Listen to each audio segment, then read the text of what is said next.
E anche questa mattina continuiamo a leggere questo bel libro, una paginetta, per far capire sempre chi sono i nostri giovani, i nostri ragazzi, le aspettative, la famiglia. Avete visto anche, devo dire la verità, con queste elezioni anche amministrative, quanto si è puntato sui giovani, la gente ha voglia di volti nuovi, di giovani freschi.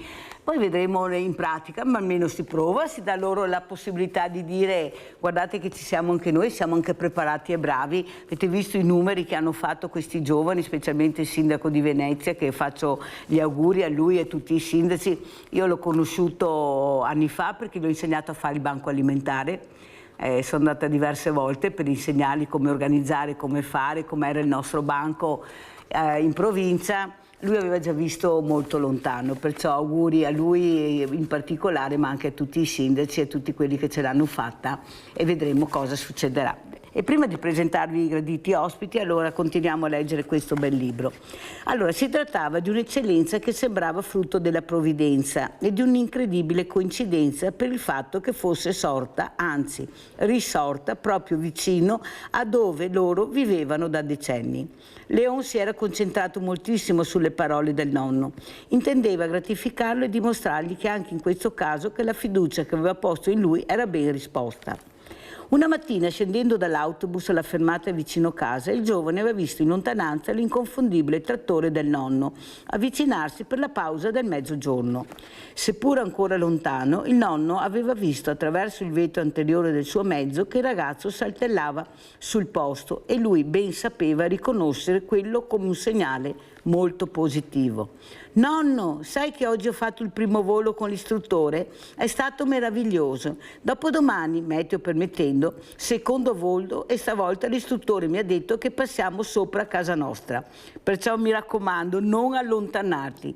In realtà non era solo questo. Leon non aveva resistito dal contattare Mark, così da aggiornarlo, e quasi gli aveva proposto di fare pausa pranzo assieme. Era felice, molto felice, stavolta si sentiva particolarmente felice.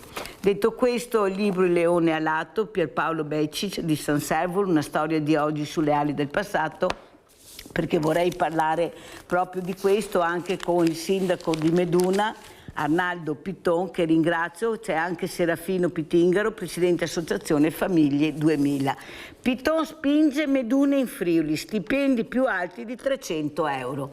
Allora anche Piton vuole prendere il volo come questo ragazzo, come Leon, che ha questo desiderio di volare alto, di sorvolare la sua casa ma con l'aereo, questo ingegnere, e questo nonno che veramente lo incita, lo aiuta, lo supporta. Allora, che volo vuole prendere Piton? Con quale aereo vuole andare, o con drone? Come vuole spostarsi da Meduna? Guardi, intanto un saluto ai telespettatori e grazie dell'invito. Metaforicamente è un volo con un Boeing, perché vorrei proprio trasportare tutti i miei cittadini metaforicamente in quel di Friuli. In realtà Meduna di Livenza geograficamente, culturalmente, storicamente è friulana, insomma, ecco, perché il confine naturale, lo dico appunto a quelle persone che non sanno dov'è Meduna di Livenza, confina appunto con Pasiano, Pordenone, a pochi chilometri, ha il confine naturale che è la Livenza, un fiume straordinario, meraviglioso, che nasce a Porcia e poi scende giù a valle e passa appunto per poi uscire in quel di Caorle. Storicamente siamo Friuli perché? Perché lei pensi che la diocesi, il vescovo mio è il vescovo Pellegrini, Giuseppe, che è da Pordenone, la diocesi è friulana. Facciamo parte del consorzio LTA, Livenza Tagliamento Acque, siamo l'unico comune della provincia di Treviso. Ecco, diciamo che è stato Napoleone che ha fatto qualche pastrocchietto e ci ha tirato di là. Siamo orgogliosamente, ci mancherebbe altro, veneti, e rispettiamo tutte le regole che ci sono, però da comuni di confine io trovo da segnalare questa cosa qua, perché qualche anno fa, insomma, qualche finanziamento come appunto comuni di confine arrivava dallo Stato centrale. Perché arrivavano? Perché i cittadini notano la differenza, no? Anche gestionale, fiscale tra il Friuli e il Veneto. E questi fondi purtroppo sono stati tagliati del 70%, e quindi a questo punto dico: non mi date l'autonomia, mi tagliate i fondi come comuni di confine, a questo punto vado dove l'autonomia c'è. Ma quando lei si confronta con i suoi cittadini, cosa dicono le persone? Perché poi bisogna, sono loro che l'hanno votata. Cosa dicono? Certo, guardi, io le dico, nel 2008 sono stato uno dei fondatori del referendum pro Friuli, che il sì ha vinto anche in maniera importante, però non abbiamo raggiunto il quorum. Perché? Perché avevamo oltre 700 residenti all'estero, che chiaramente del referendum pro Friuli, vivendo in Argentina, in Venezuela e in Brasile, non hanno risposto. Quindi non abbiamo raggiunto il referendum, però la volontà popolare era quella di passare in Friuli. Quindi il comune rimane dov'è, rimaniamo dov'è, però il portafoglio passerebbe dall'altra parte. Quindi io le dico, molti cittadini mi dicono, magari guardando l'aspetto anche economico. Poi c'è qualcuno che dice: no, ma io sono veneto, però poi alla fine, se fai un ragionamento concreto di importanza, che può essere un'apertura, un aiuto alle famiglie e alle aziende, credo che ritorneremo a portare un sì, insomma, se ci riusciremo, perché poi ho, diciamo, individuato un consigliere regionale del Friuli che sta cercando di coordinare alcuni comuni, e ho chiesto di partecipare anch'io a queste cose, e per poter passare in Friuli il primo deve essere la regione Friuli che ti accetta a braccia aperte. Secondo, se sarà così, poi ci sarà un referendum e chiaramente decideranno i miei cittadini, non solo io. Se fosse per me, già domani mattina io firmerei, però insomma la legge è questa, è giusto così, la democrazia, quindi se ci sarà la possibilità si farà un referendum. Però, sindaco, lei si è confrontata anche con i suoi colleghi sindaci, sì, e più di qualcuno diceva: no, noi siamo veneti, rimaniamo qua, uno in particolare, poi se vorrà dire il nome lei lo dica pure. Poi mi sembra che anche lui abbia capito, specialmente quando è venuta quella grandinata enorme, cosa vuol dire avere dei fondi e non averli, vero sindaco? Allora la raccontiamo, perché è una bella storia. Sì, guarda, preferisco non dire il nome, però insomma, ecco, siamo anche molto amici, devo dire la verità. Però lui mi ha detto: no, tu non puoi passare in Friuli così, dobbiamo, se no passiamo tutti, eccetera, perché comunque non conosceva la storia di Meduna, ripeto, quello che ho detto prima, il confine, la storia geografica e tutto quanto. Quindi noi, secondo me, abbiamo una percentuale più alta e un diritto di prelazione, se proprio dobbiamo dire questo. È chiaro che se passa a Meduna non è che poi può chiedere Motta, può chiedere a catena. Noi è un contesto che, ripeto, differente. Detto ciò, faccio un esempio: abbiamo chiesto la calamità naturale dopo 15 giorni il martedì scorso, che è stato un 20 minuti di grandine terribile che ha devastato l'agricoltura e anche molte aziende e abitazioni nel nostro territorio. Abbiamo fatto la richiesta per la calamità naturale e ci hanno risposto picche.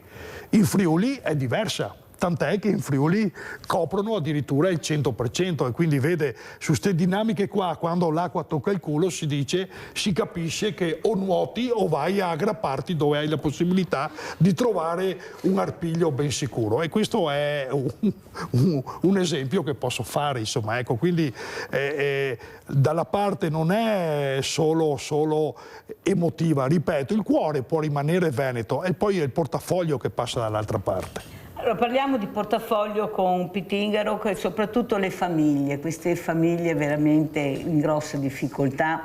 Io oggi il Banco Solidale è aperto, ieri abbiamo lavorato e devo dire la verità, è una situazione molto molto difficile. Sono persone che lavorano, però non c'è niente da fare, non ce la fanno più. Qui si parla di elezioni, si parla di grandi opere, si parla, ma le famiglie hanno bisogno di risposte immediate.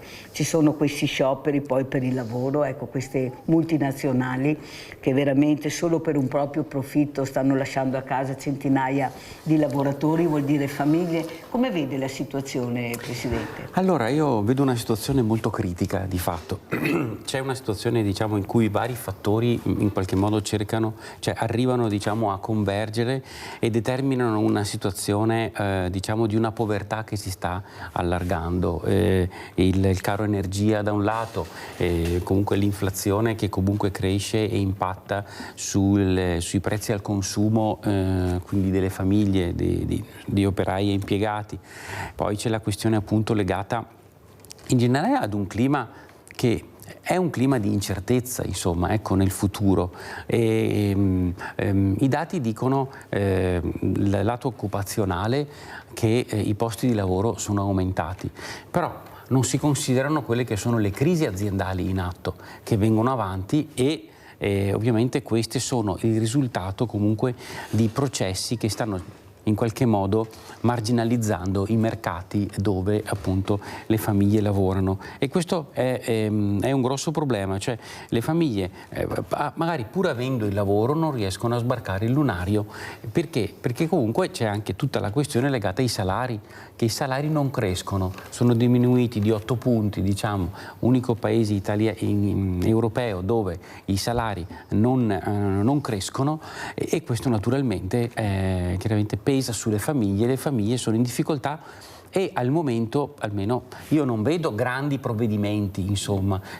C'è stato quello sulla benzina che però ovviamente ha riguardato in maniera trasversale tutti, cioè quando si tocca la benzina la usano tutti e quindi tu non favorisci le fasce più deboli della popolazione, diciamo fai una misura che riguarda tutti. Qui invece servono delle misure mirate, cioè delle misure che si riguardino proprio le fasce più deboli della popolazione. Allora, io domenica ero proprio in Friuli e sia andando in autostrada, era Pentecoste, perciò io sono anni che vado in Friuli, e ho visto un'autostrada, se non dico no deserta, ma con un flusso molto molto lento, poco. Poi sono arrivata in questa località e ho visto un po' di turisti stranieri, pochi. Ho visto dei giovani, ma per la solita movida, però non ho visto la famiglia che vedevo una volta che andava a fare la giornata al mare. Non li ho proprio visti, zero assoluto. E questo la dice lunga. Poi quando vedo i numeri che danno per far vedere che tutto va bene, spiagge affollate, piene, una Pentecoste, e invece poi non è così. Abbiamo visto specialmente i tedeschi che hanno preferito la Spagna, perché i costi sono molto inferiori. E vai a vedere i pacchetti che ti offrono e dici che me lo fa fare a andare qui vicino. Io non riesco a capire, Sindaco Piton, io ho capito che tutto costa caro, siamo d'accordo, però come mai gli altri ce la fanno e noi non ce la facciamo mai? Cioè la Spagna, la Germania, cioè non è che questi flussi non ci siano, è che si spostano in altre località dove c'è più convenienza, perché specialmente poi il tedesco prima di spendere, noi ci sediamo e poi guardiamo il menù, loro leggono il menù e poi vedono se devono sedersi o meno. Allora Pittò, non è che anche noi dobbiamo fare un po' i conti, cioè cercare di guadagnare meno, perché sennò se tutti vogliono veramente guadagnare tanto subito, quello che arriva, non ce n'è per nessuno, perché la gente non è mica stupida. Cioè provate a prendere un ombrellone, fare una giornata in spiaggia, la benzina, gasolio, quello che vuoi, un gelato lo mangerai o no? Ti porterai via anche i panini, ma qualcosa... Ditemi voi, a fine giornata, la famiglia cosa deve spendere per spostarsi un giorno, Piton, un giorno. Com'è la situazione? Lei fa il panettiere, poi come lavoro penso che sia anche una cosa molto importante capire cosa mangiano, anche il pane diventa un lusso ormai, prego. Guardi, usiamo una metafora, mettiamo che l'Italia sia un grande treno con delle locomotive dove c'è la motrice che tira e delle carrozze dove ci sono degli ospiti. Noi abbiamo un treno che va misto a carbone, misto un po' a kerosene, con un po' di elettricità, eccetera, e ha un costo perché abbiamo anche tante carrozze.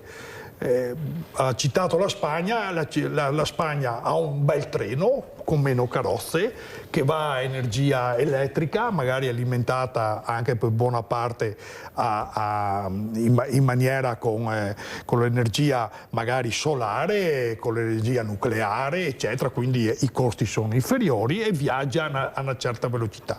Questo ho fatto un esempio perché dobbiamo ricordare che è dal 2000, con l'avvento dell'euro, che poi le famiglie hanno avuto un carico fiscale e un potere dell'acquisto ridotto, perché ce lo ricordiamo tutto, l'euro tra qualche maniera ha salvato anche un po' l'economia e il debito pubblico, però dall'altra parte ha di fatto danneggiato le famiglie, perché io me lo ricordo benissimo, ti compravi una pista con 5.000 lire, i ragazzi che sono nati nel 2000 adesso forse non se lo ricordano, ma 5.000 lire che poi si sono trasformati in 6 euro.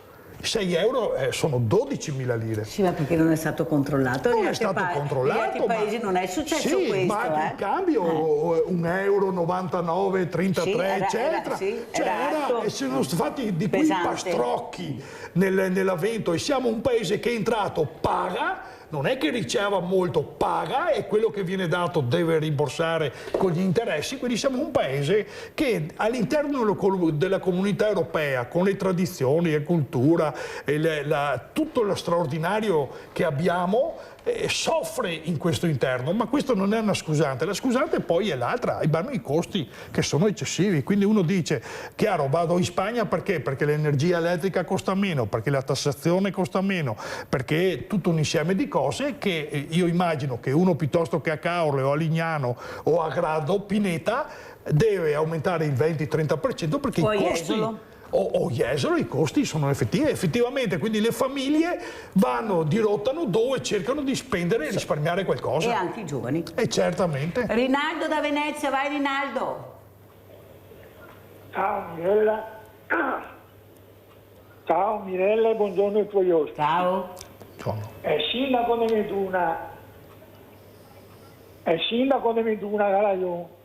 È un fatto economico, ha ragione. E il Friuli è una roba, come Sappada, il denaro sotto il Friuli, fa sempre questo motivo qua, e se è giusto, è perché gli incarichi si argentini, e dovrebbe il diritto di avere le stesse situazioni economiche che agli altri. E dopo, tutti questi discorsi che facciamo, questo e quello, insomma, se anni e anni che andiamo avanti. Adesso con i figli giovani, ma scuola nuova, scuola bene Mirella, bisogna, ma di sa che siamo col culo per terra in Italia, ma chi che soffre, non c'è chi che ha la grana, è la povera gente lavorando, gli operai, la gente che ha bambini 200 euro, uno che ha un negozio, che ha parcheggio, che fa che briga, ma cosa ne mi cerca? È il Friuli, in Veneto, per parte del Novecento, i diventati grandi perché si vengono tutti a lavorare nel Veneto, perché c'è lavoratori, gente del sacrificio, brava gente, da lavorare, da costruire, a Venezia, negli effetti voi, gli alberghi, il tutto, meritatamente perché c'è grandi lavoratori. Ma non chiediamo ai giovani, cosa chiediamo? I giovani, non è chi trova porte serrae, chi trova porte di spesa, basta dargli quella buona volontà, si è buoni dargli la spenta, e versela e va avanti, ma da soli, perché chi è che le vanno a mano i giovani, che progetti che sepa un giovane che abbia la testa, agli 20 anni non gli torna a lavorare perché non ha esperienza, agli ragazzi 50 non gli torna a lavorare perché c'è ma andare in pensione a 70 è rimasta giovane. Ma che leggi? Grazie Rinaldo, fammi andare avanti perché ho l'ospite anche che ci deve lasciare presto. Pittingaro, grazie, comunque sei stato chiaro come sempre naturalmente. Allora Presidente, come commentiamo sia quello che ha detto il Sindaco che anche la telefonata di Rinaldo? Hanno entrambi ragione, cioè, io mi trovo d'accordo sul fatto che comunque c'è una difficoltà come dire, evidente che vabbè, in parte può discendere comunque da, diciamo, che può risalire magari a qualche decennio fa, insomma, ecco. Però sembra quasi che la famiglia sia considerata sempre un soggetto dove bisogna intervenire solamente nei momenti di difficoltà. ok? La famiglia, cioè, i servizi verso la famiglia sono i servizi, come dire, in qualche modo che fanno rientrare la famiglia dentro la grande questione appunto della povertà, insomma, ecco. Noi invece crediamo che la famiglia abbia un valore a prescindere dalla propria condizione. La famiglia deve essere protagonista nella società, e noi con la nostra associazione stiamo cercando di rendere consapevoli queste famiglie che, mettendosi insieme e lavorando insieme, ragionando eccetera, si riesce comunque a avere delle idee, proporre delle soluzioni, perché le famiglie vanno ascoltate. Spesso le politiche, spesso le azioni vengono svolte senza che ci sia una reale attenzione ai bisogni delle famiglie, che sono di vario genere. Io per esempio contesto molto questa politica cosiddetta dei bonus, che sembrano quasi delle mance che vengono date, insomma. Allora c'è il bonus psicologo, c'è il bonus nido, c'è il bonus...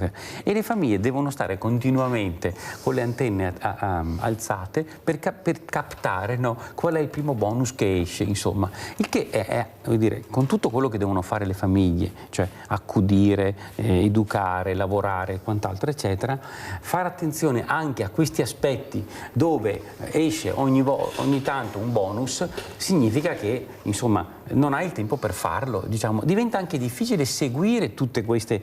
Quello che noi, che invece a nostro parere sarebbe la strada preferibile, è quella di puntare a rafforzare l'assegno unico, a nostro avviso. Perché quello, diciamo, è viene dato a tutte le famiglie. Si organizza come vuole. Basta, no, invece c'è il bonus A, il bonus B, il bonus C. Rientro su quel bonus, non rientro. Ed è tutto un calcolo che uno deve fare. La burocrazia per presentare le domande. E uno si deve anche ricordare quando le scadenze, le cose, cioè con tutte le scadenze che hanno le famiglie. Secondo me questo non risolve il problema, cioè ti può risolvere il problema al momento, il bonus libri, il bonus, cioè, no, invece secondo me bisognerebbe agire da un lato sull'assegno unico e dall'altro sulle detrazioni, sulle spese che si possono detrarre, perché ce ne sono molte che non possono ancora essere detratte dalla dichiarazione, e lavorando su quella leva, che lo fai una volta all'anno, ovviamente quella potrebbe essere un margine sul quale poter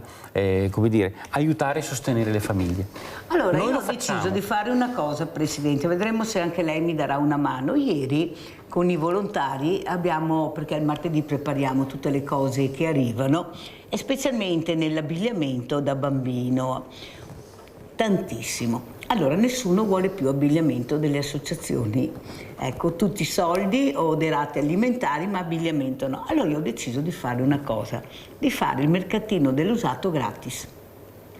Le famiglie che avranno bisogno di prendere delle cose, non saranno nuovissime, ma ce ne sono anche di nuove a volte, ma sono belle, sono cose perché i bambini crescono, perciò io ho deciso di fare questo mercatino dell'usato gratis a tutte le persone che sono in difficoltà e che hanno bisogno di vestirsi. Io ho visto delle situazioni di emergenza, anche qui ragazzi ad esempio che dormono su per strada, che non hanno vestiti, non hanno niente, è inutile che la raccontano, è così perché non si fa squadra. Cioè io devo stare da solo, tu devi venire da me e solo da me, non devi fare il giro delle 7 sorelle perché non va bene per qualcuno. Io invece dico che è ora di smetterla. Allora se io ho tanto e di più, ma perché non lo devo regalare?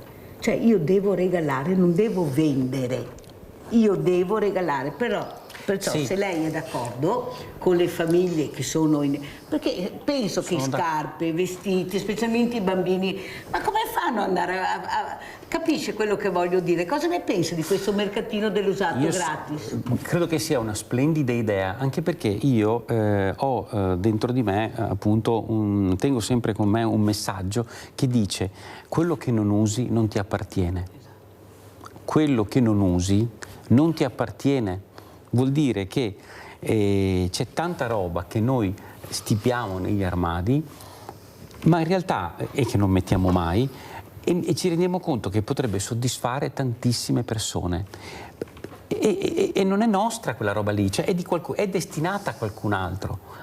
Quindi questo vale, ma non solo per l'abbigliamento, secondo me, vale anche per altri oggetti. Per esempio, da quante case vuote, per dire, no? Quelle case vuote potrebbero benissimo essere destinate. No, aspetta Presidente, però io ho approvato. Allora devi andare a prendere i mobili. Perché loro non guardano. Sì, è più complicato. Allora abbiamo fatto squadra, cioè diventa una cooperativa e ora Presidente, allora diventa una cooperativa. No.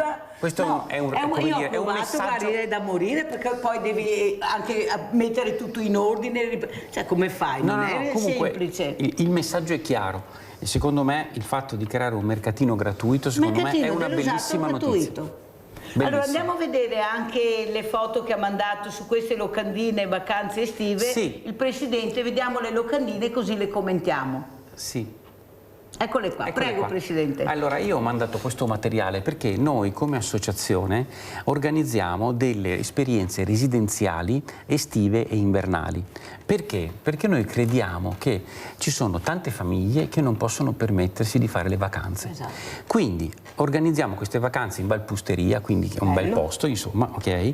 E diamo la possibilità alle famiglie di partecipare a costi bassi. Per esempio facciamo pagare solo gli adulti, i bambini praticamente pagano pochissimo o non pagano per nulla e organizziamo queste... Ne pensavo gratis, Presidente. Sì, diciamo fino ad una certa fascia non pagano niente. Fino a quanti anni? 10 anni non pagano niente. Sì. Poi da 10 pagano tipo hanno l'80% di sconto, poi il 70, il 60. Ma alla fine la vacanza cosa può costare, grosso modo? Ma una vacanza può costare, diciamo, ad una famiglia diciamo di 4 persone, può costare, diciamo, non so, potrebbe costare meno di 1.000 euro, insomma, ecco, 800, ecco, insomma, vuol dire. Però perché?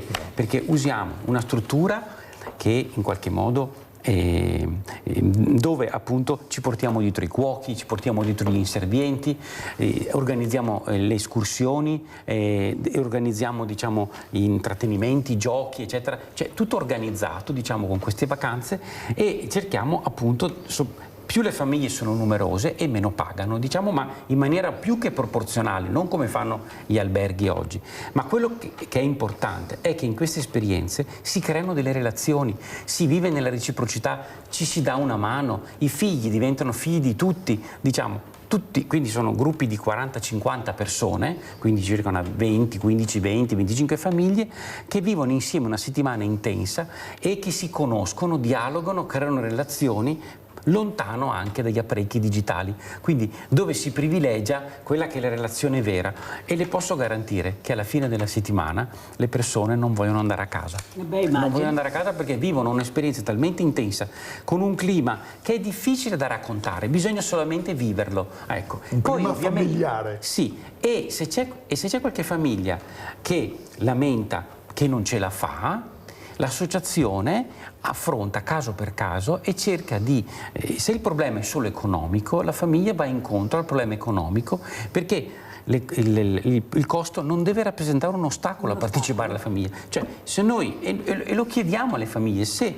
il problema è quello, ne parliamo e ne discutiamo, perché l'obiettivo è far fare le vacanze alle famiglie. Una settimana per una famiglia. Ma chiunque può iscriversi? Chiunque. Allora faccia, no, scusa l'appello, perché io non lo sapevo, questa cosa è bellissima, dica allora, dove, come si fa, no, perché è importante. Vero? Certo, è una bellissima iniziativa. Allora, tra l'altro quest'anno abbiamo organizzato 2 settimane, una dall'1 all'8 e una dall'8 al 16, perché scavalchiamo di agosto, quindi siamo in pieno agosto.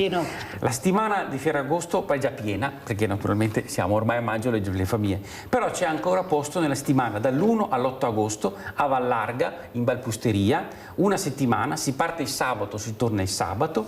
Per iscriversi basta andare sul sito di Famiglie 2000 oppure scrivere una mail a vacanzediverse@famiglie2000.it. Ripetiamo. Allora, vacanze diverse, il nome è Vacanze Diverse. Tutto attaccato? Sì, @famiglie2000.it. Perché le chiamiamo vacanze diverse? Perché sono delle vacanze che in qualche modo sono diverse dalle altre, perché hanno in sé lo stare insieme, la relazione, l'amicizia, il relax, la riflessione, e regalano emozioni alle famiglie. Quindi lascio anche un numero telefonico, perfetto, che è il 371 33 85. Sì, pian pian, Presidente, molto piano. 371 3385.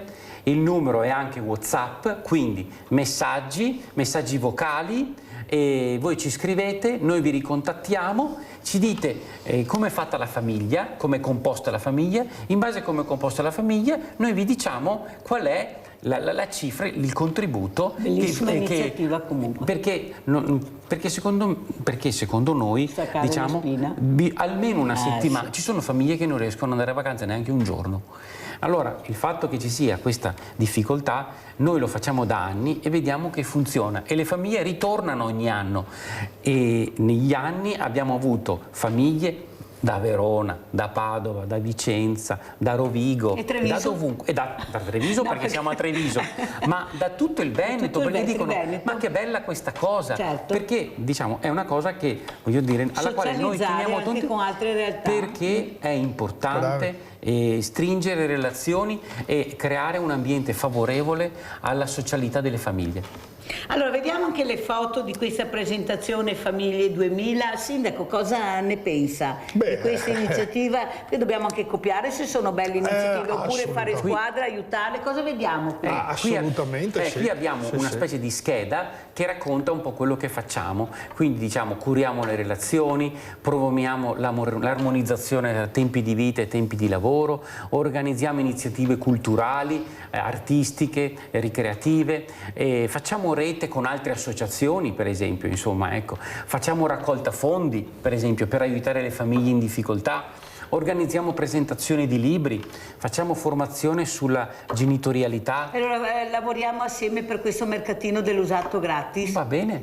E lavoriamo anche sull'educazione digitale, che è molto importante. Che è molto importante ed è, secondo me, l'emergenza numero 1 oggi. Sono d'accordo. Con i patti digitali. Senta, Presidente, cos'è che la preoccupa di più? Adesso abbiamo guardato il bicchiere mezzo pieno, ma il bicchiere vuoto quale sarà se qualcuno non riesce a capire l'importanza di investire nelle famiglie e dare più possibilità ai sindaci, perché è quello poi alla fine, è il sindaco che è in prima linea. Cos'è quello che ha paura di più? Ecco, adesso arriva l'estate, ma dopo ritorna l'autunno, l'inverno, il freddo. Qui se non si mettono d'accordo i grandi della terra con queste guerre, ecco, non so dove andremo a finire. La cosa che mi preoccupa di più è il caro energia. Sì. Quello secondo me ed è quello che, come dire, sta creando un clima di incertezza veramente, diciamo, adesso non voglio dire stiamo tornando come agli anni, diciamo, in cui si andava a piedi, insomma, è così. Però il caro energia, secondo me, lo vedo come un'emergenza di cui in questo momento non vedo una luce in fondo al tunnel.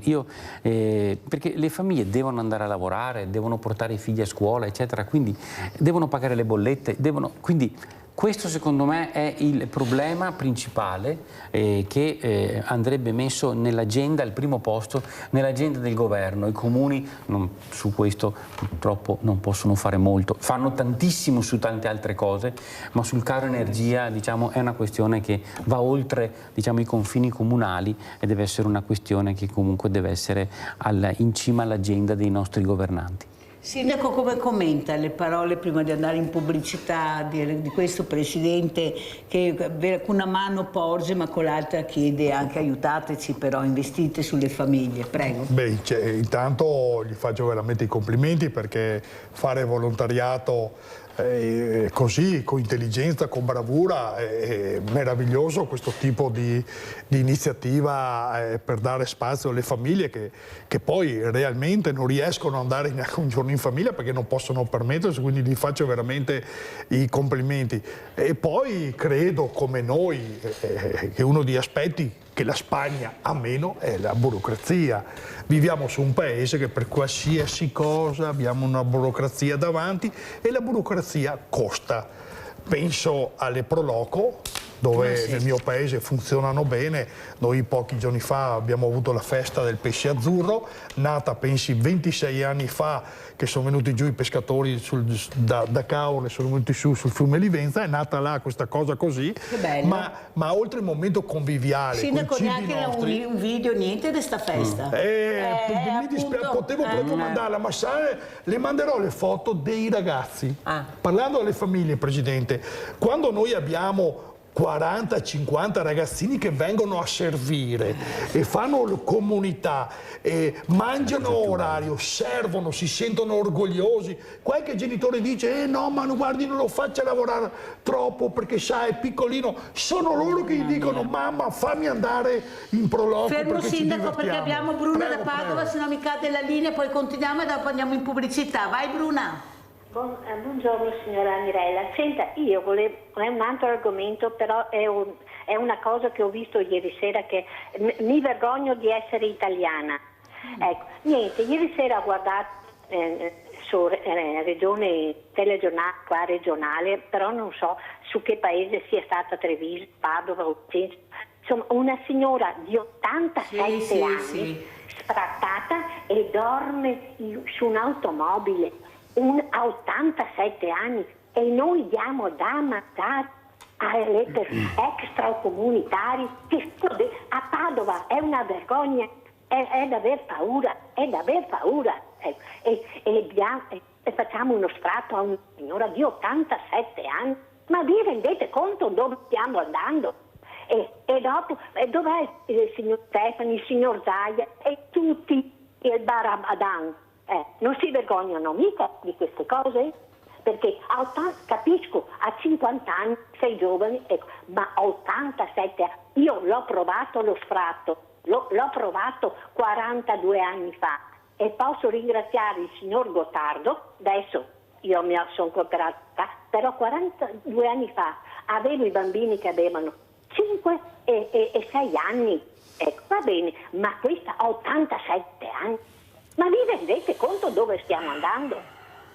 Questa è una cosa che non accetto. Se avevo soldi cercherei di aiutarla. Sì, però sì, è vero quello che dite, io ho monitorato la situazione, non è proprio così semplice come ve la fanno vedere, ve la pongono.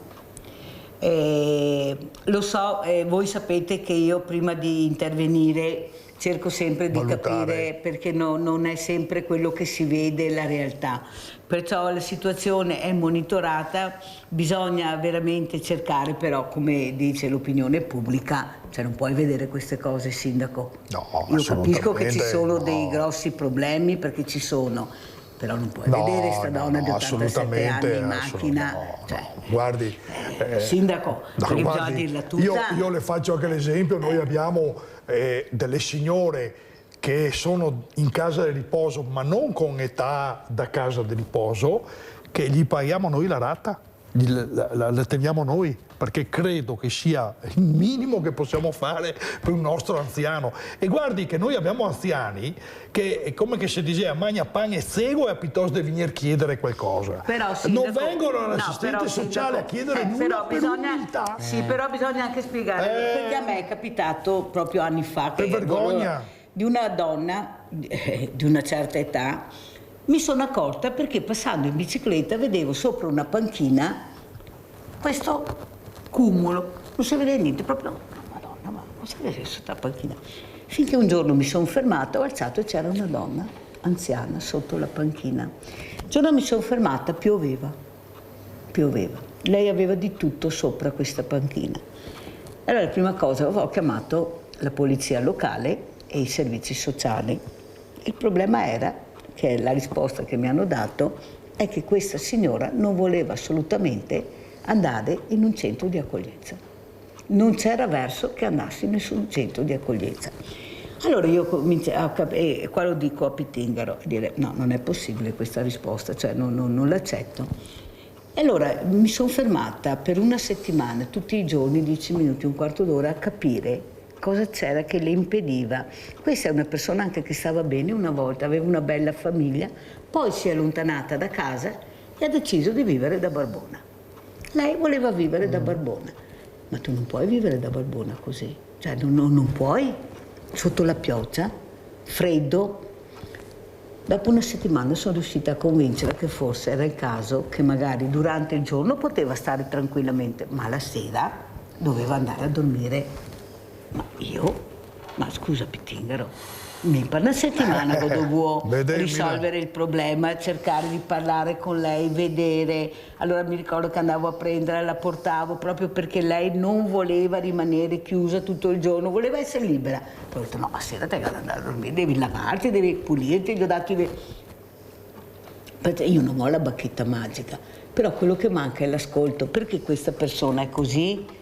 Come posso fare per aiutarla? Perché questa è una persona che si è spostata in diverse realtà, cioè non è che si ferma su un posto, si può, anche perché non può fermarsi, lei lo sa sindaco, che non puoi perché è occupazione del suolo pubblico. Ma non c'è una Mirella, purtroppo ogni paese è una Mirella, ma è così. È questione Mirella, come si fa a non riuscire a risolvere un caso del genere? Ecco, questa è la mia domanda. Io ringrazio veramente il presidente Serafino Pittingaro, presidente Famiglia, Associazione Famiglie 2000 che è stato con noi, perché ci deve lasciare. Grazie a voi. Però capite bene che abbiamo dato anche un bel messaggio questa mattina e grazie anche per questa splendida iniziativa. Chi ha la possibilità, perché bisogna avere anche un po' di possibilità, però con questi prezzi si può anche fare una bella vacanza con 1.000 euro o più o meno. Grazie Presidente. Vuole lasciarsi con qualche messaggio, vuole dire qualcosa? Sì, io vorrei augurare a tutte le famiglie, adesso che finisce l'anno scolastico, diciamo, di poter trovare il modo di trascorrere qualche momento, diciamo, di,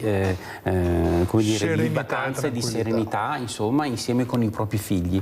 E noi cerchiamo di proporre qualche cosa, ma ci sono anche tante altre associazioni che propongono, insomma, esperienze, quindi io auguro veramente a queste famiglie un po' di riposo, un po' di serenità, un po' di relax, e nella speranza appunto che i problemi più grossi qualcuno possa farsene carico e ripartire poi a settembre con come dire, una situazione più leggera. E con questo io vorrei ringraziare Mirella, il sindaco e tutti i telespettatori, e noi insomma ci rivedremo alla prossima occasione. E noi ci sentiamo telefonicamente per questo mercatino dell'usato gratuito. Grazie Presidente. Claudio da Marano, vai Claudio. Sì, buongiorno a tutti. Prego. Sentivo prima che si parlava di immigrazione, che si faceva un rapporto. Spesso non è ben chiaro com'è la situazione sui centri per l'immigrazione in Italia. E volevo dare un attimo. Ci sono, per esempio, i CPSA, che sono 4. Mi sentite? Benissimo Claudio. Che sono 4 e sono centri di primo soccorso e accoglienza. Poi ci sono i CARA, che sono 13, centri di accoglienza richiedente asilo, e poi ci sono, e sono 13 praticamente i CARA, i CPR, che sono 9, sono centri di permanenza per i rimpatri. Sì. Questa è la struttura che c'è riguardo immigrazione. Quindi quando vi dicono che ci sono immigranti che girano, che rubano, la cosa è organizzatissima. Abbiamo un CPR che è addirittura in Albania, e quando vi dicono che non è gestita la cosa, vi stanno prendendo per il naso. E c'è questa disinformazione. Purtroppo siamo al 56esimo posto secondo Report Without Borders come informazione. Abbiamo 3 stati africani dove la libertà di stampa e di informazione da loro è maggiore. Siamo dietro a 3 stati africani come libertà di informazione e informazione praticamente. Buona giornata signori. Grazie Claudio. Allora hai fatto bene a nominare questi centri. Per una volta sui muri, sui ponti, vi scritto Roma ladrona, la Lega non perdona. Poi avevamo scritto dai Etna che ce la fai. Adesso sapete cosa scrivono? A fuoco i CPR. Sindaco, questo è quello che sta succedendo. Perciò guardate che se questa rabbia monta in maniera così indescrivibile, cosa che sta succedendo, Sindaco, non ce n'è per nessuno, perché la gente veramente comincia a essere terrorizzata. Cosa mi dice, Sindaco? Io guardi, ho visto Mirella, su TG nazionali, quella signora, quella maestra in pensione con la bandiera che sventolava la bandiera italiana coeroica, era una manifestazione pro-PAE, si dice adesso, no? Dove insultavano proprio anche in maniera vergognosa Italia di qua e italiani di qua, e lei orgogliosamente, ma veramente, se fossi il sindaco di quella signora là andrei a dargli un attestato di benemerito, di coraggio, ha avuto il coraggio di sbandierare e dite: guardate, se qua vi trovate male ve ne andate a casa vostra. Io ho un paese dove posso dire multietnico, anche se la percentuale è ancora bassa, attorno al 15-16%, però chi c'è è integrato, lavora, ha la sua famiglia e io gli do una mano come all'ultimo dei miei anziani, do una mano anche loro, ma quando rispetti le regole, quando ti comporti bene e quando non ti approfitti della situazione. Allora se io dovrebbe essere così... Ma non è lei il governo che dovrebbe fare questo? Non è quello che vogliono i cittadini. Ma questo. guardi, in qualche maniera il governo, anche con grosse difficoltà e anche con tanti errori, sta cercando di rimediare, ma poi c'è il magistrato di turno, vediamo il centro di accoglienza in Albania che è stato boicottato un sacco di volte, poi anche l'Europa stessa, non riuscendo a risolvere il problema, ha detto questo è il risultato. Però in realtà viviamo su un paese dove, fatta la legge, fatto l'inganno, o dove se uno ha una buona volontà di fare qualcosa di positivo, di sociale per la comunità, per il proprio territorio, arriva sempre quello di turno che di fatto ti blocca, perché c'è sempre un interesse dietro. Dobbiamo avere il coraggio di tirare fuori le balle e anche ribellarsi. Pubblicità.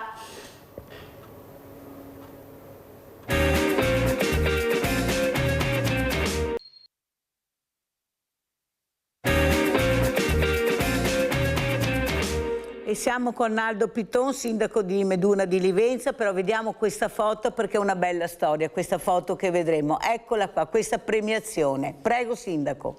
Beh, guardi, colgo questa occasione veramente per ringraziare questo ragazzo, Leonardo Lisotto, che ha preso a casa, è un artigiano bravissimo che fa cartongessista, il pittore, il restauratore, eccetera, che praticamente si è preso a cuore ancora un paio di mesi fa l'area sportiva parrocchiale, con l'accordo chiaramente del nostro parroco Don Luigi e anche con quel piccolo apporto che ho potuto dargli io. Lui si è preso a carico col suo tempo, ok?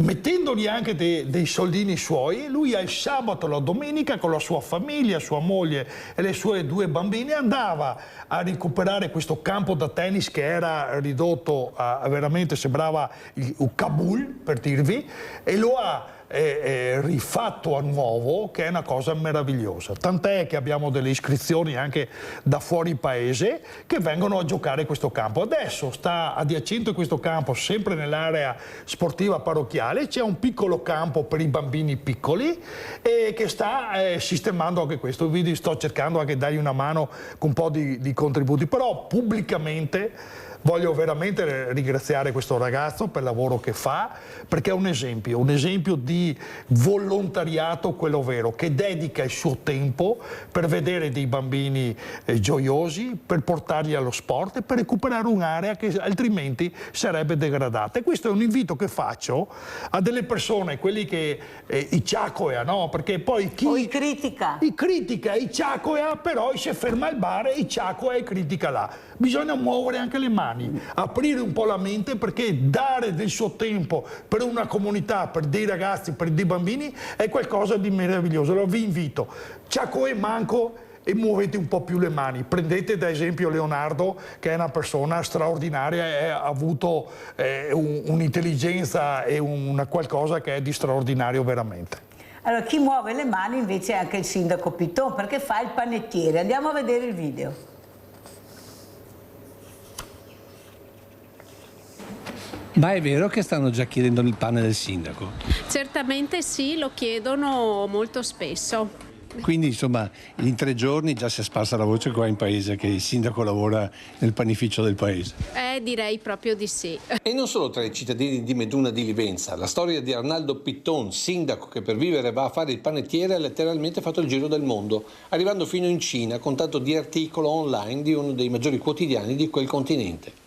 Una storia che tra farine e impasti lui stesso ci racconta così. Fare il sindaco in un paesetto piccolo equivale a 500 e qualcosa euro al mese. Mi sono trovato in cassa integrazione a un anno dalla mia pensione e ho trovato questa opportunità e ringrazio Berti che mi ha offerto questa opportunità. Faccio dalle 3 alle 11 e quindi ho il pomeriggio libero anche per fare il sindaco e seguire altre cose. E se si obietta che a un anno dalla pensione chiunque avrebbe puntato a qualche aiuto pubblico, Pitton stoppa subito perché dice bisogna dare l'esempio. No, ecco, reddito di cittadinanza, NASPI, quelle robe là sono deleterie, proprio non stimolano i giovani. E in effetti il sindaco fa il panettiere per necessità ma anche come stimolo per le nuove generazioni. Perché è un lavoro meraviglioso, il pane è un prodotto straordinario, è la cultura italiana fare il meccanico, fare il panettiere, fare il fabbro, è una cultura e sono lavori che dobbiamo difendere e portare avanti. Per il titolare del panificio del paese una vera risorsa il sindaco panettiere. E lui è un mio amico, io avevo bisogno di un dipendente, un operaio che gli piaccia lavorare. Lui era disponibile, ci siamo messi d'accordo ed ecco qua. Famiglia Berti da sempre i panettieri di Meduna di Livenza, con la mamma di Michele che ricorda il legame tra forno e municipio. Siccome siamo sempre stati molto amici, venivano qui di notte, si prendevano le brioche con il figlio che è molto aperto, si faceva le feste in paese, si regalava. Insomma, tutto in famiglia? Tutto in famiglia, sì, è bravi. Tutto in famiglia sì, ma lavorando. Perché anche se Arnaldo Pitton è il sindaco, al forno Berti non si fanno sconti. Contratto a tempo indeterminato e ancora in prova? Per adesso è ancora in prova, poi vediamo. Ma viste le prospettive e gli incentivi pur di rimanere al lavoro, non è detto che il panettiere duri più del sindaco. Dopo l'anno che può andare in pensione, cosa pensi di fare? Continuare a fare il pane o anche il sindaco? Beh, perché no? Non è detto, poi sto imparando un mestiere, non vorrei anche portargli via il lavoro, mai dire mai. Insomma, sindaco, sta prova, come si è andata? Beh, è andata bene, nel senso io avevo un contratto, l'ho rispettato fino all'ultimo e poi insomma ho avuto la fortuna, devo dire la verità, un'azienda del territorio vicino casa mi ha riproposto quello che è il mio settore da 42 anni, che è quello del cartotecnico sul mondo dell'imballo, e ho colto questa opportunità. Perché ho passato 4 mesi da Berti meravigliosi, devo dire la verità, è stata un'esperienza e ho imparato mestiere e credo di aver dato anche qualche buon consiglio a qualche giovane, nel senso che potevo usufruire anche di quelle agevolazioni, di quegli aiuti che dà lo Stato, però ho colto questo invito di Michele Berti, all'epoca mi ha detto sindaco sei a casa, vieni a lavorare da me, e mi ho detto sì subito, 2 giorni dopo ero già in panificio. Potevo appunto usufruire di queste agevolazioni, però ho preferito andare a lavorare e imparare un mestiere, perché nella vita, come ha detto Lucio, che è un grandissimo delle nostre TV locali, che salutiamo, lo ringrazio perché è veramente un professionista, gli ho detto mai dire mai, non è detto che a qua mi sto avviando alla pensione, che non ritorni nel mondo del panificio. Ecco la domanda che viene subito, sindaco. Allora, se uno ha voglia di lavorare, indipendentemente che non sappia fare quel lavoro, che lei il pane non l'aveva mai fatto. Mai. Perciò se uno ha voglia di lavorare si può imparare. Certo. Allora perché sempre la formazione deve essere, no, se che voglia lavorare insegna che... Guardi, io le faccio un esempio, credo di averlo già detto anche qua un paio di volte. Quando c'è la fine dell'anno scolastico e i ragazzi che si avviano che dalle medie vanno a fare un studio superiore, io dico sempre, cari ragazzi, voi dovete inseguire i vostri sogni e le vostre ambizioni, perché, e faccio l'esempio di Sinner, no? Che da bambino vorrei diventare il numero 1 al mondo, con forza, con volontà, caparbietà, intelligenza, è arrivato al numero 1 del mondo, potete esserlo anche tutto voi. Quindi se voi vi dedicate anche, andate a fare un tecnico, che può essere l'elettricista, può essere il fabbro, anche i bambini che vanno a portare questi vassoi, anche loro può certo, io l'ho detto, in proloco sti bambini che collaborano con noi, che fanno mondo del volontariato, perché su 50 bambini 10 rimangono. Può essere importante se uno va a fare anche l'ingegnere e non trova magari in quel periodo là il lavoro l'ingegnere, vada a fare il panettiere, vada a fare l'elettricista, vada a fare il muratore, che impara comunque un mestiere, non è a carico della società e gli dà anche un sviluppo anche mentale. Questo io dico sempre ai ragazzi. Allora andiamo a vedere poi, se chiudiamo con il sindaco Arnaldo Pitton, queste immagini di confine che abbiamo aperto all'inizio, con queste immagini che stanno molto a cuore al sindaco Arnaldo Pitton. Pitton, perché è un confine importante. Cosa dice Sindaco? Riuscirete? Sì, beh, la un po'... politica vi darà delle risposte? Vede, qua è proprio che da noi entriamo, vedete, provincia di Treviso, Meduna, e questa è la chiesetta di Brische, straordinaria. Questa è la prima frazione, poi si affaccia al comune di Pasiano. Un po' quello che diceva il telespettatore da casa, Sappada. Ecco, Sappada è un po' come Meduna, è questo paese che era Veneto, un po' arroccato all'interno della regione Friuli, cioè era quasi una macchiolina nera, se vogliamo dire così. Anche Meduna è di qua del fiume Livenza, ha una struttura, diciamo, territoriale diversa degli altri comuni, e questa è la realtà. Quindi io dico, per i miei cittadini io mi impegno e cerco di fare e di dare il meglio, anche se vogliamo economicamente. Quindi io, quelle che sono le situazioni da primo cittadino, da sindaco del mio paese, cerco ai miei cittadini di dare il massimo che posso dare. Questo potrebbe essere un'opportunità. Ripeto, se ci sarà lo decideranno comunque loro. Però non è neanche giusto che ci siano delle ragioni a statuto speciale che abbiano dei vantaggi enormi e gli altri no. Io capisco che sono diritti acquisiti, però siamo anche nel 2026, allora io sono più fortunato di te, perché abbiamo queste 4 regioni, Friuli, Venezia Giulia, Val d'Aosta, ecco, veramente Sicilia. Sì, ma è questo che dico sempre, io lo dico per fatto, non mi date l'autonomia, a questo punto tutte autonome e tutte fanno col suo PIL, o se no dobbiamo essere che uno si arrangia e tutti diventano uguali. Però le faccio un esempio, lei va a Bolzano, va sul Tirolo, vede che ci sono i soldi, perché danno 250 Trentino, basta euro. andare in Trentino. Ecco, vede, danno 250 euro pro capite a famiglia per mettere i fiori nel terrazzo, dico un esempio. Va in Sicilia, regione straordinaria, siciliani meravigliosi, là c'è un'autonomia al 100%, però là i soldi li spendono male. Vede, ci vuole anche una gestione poi e una mente su questo. Devi voler bene al tuo territorio e alla tua gente. Grazie Arnaldo Pitton, sindaco di Meduna di Livenza, di essere stato con noi. Tante cose abbiamo sentito da questo sindaco. Pubblicità.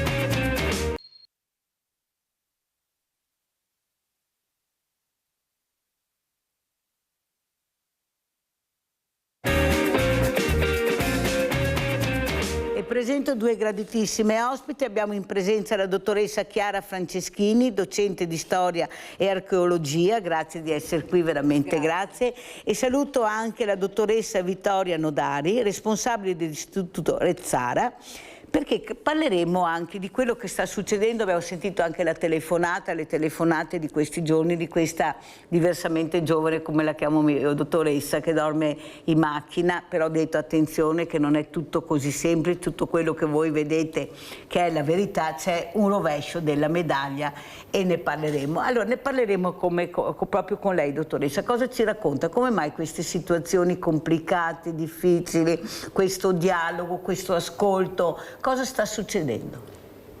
Dopo il Covid è cambiato un attimo tutto e la ricerca di socialità è divenuta addirittura esasperante. Ognuno può rispondere nel modo in cui ha a disposizione delle strutture. Le amministrazioni comunali si stanno dando particolarmente da fare, cercano delle iniziative. La nostra esperienza è un attimo diversa. Ci siamo impegnati da oltre 40 anni nel discorso di portare la cultura a tutte le persone, come gli studiosi già all'inizio del Novecento proponevano, che ogni età ha bisogno di una cultura diversa per dare a ciascuna persona una possibilità di rispondere personalmente e adeguatamente alle situazioni in cui vive. La nostra esperienza è quella dell'Università degli adulti e degli anziani, diffusa nel territorio italiano in modo abbastanza forte. Sono stata anche per un periodo segretaria nazionale di una federazione.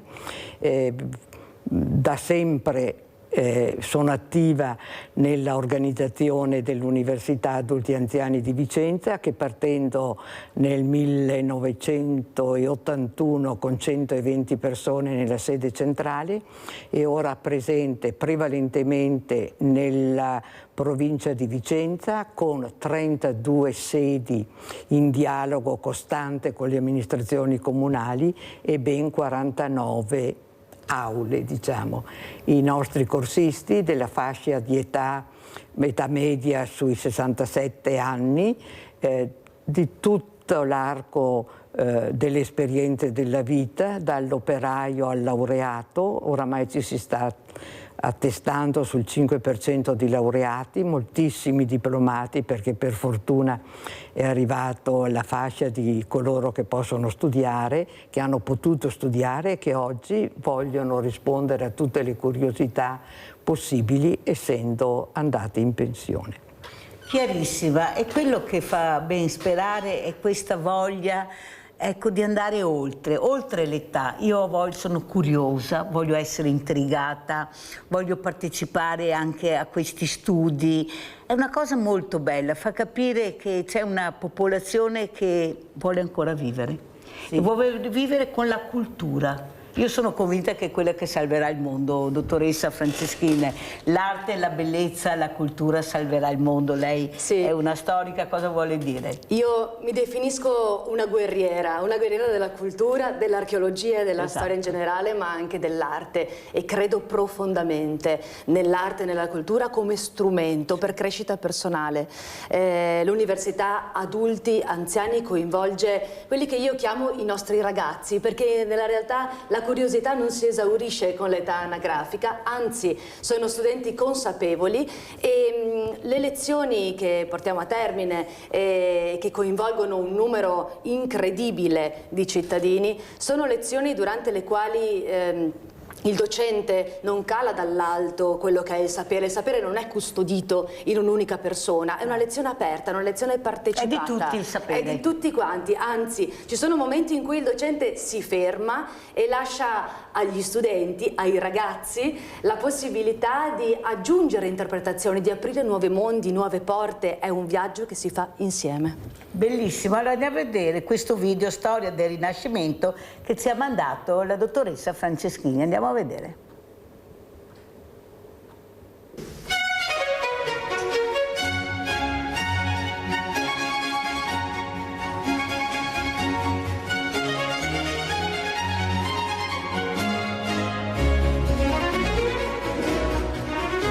Buongiorno, cominciamo questo percorso di 4 incontri che vi aiuteranno a fare una strada un po' lunga, partendo dal XV secolo per arrivare al XIX, inizio XX secolo, ma lo facciamo assolutamente attraverso il tema dell'arte.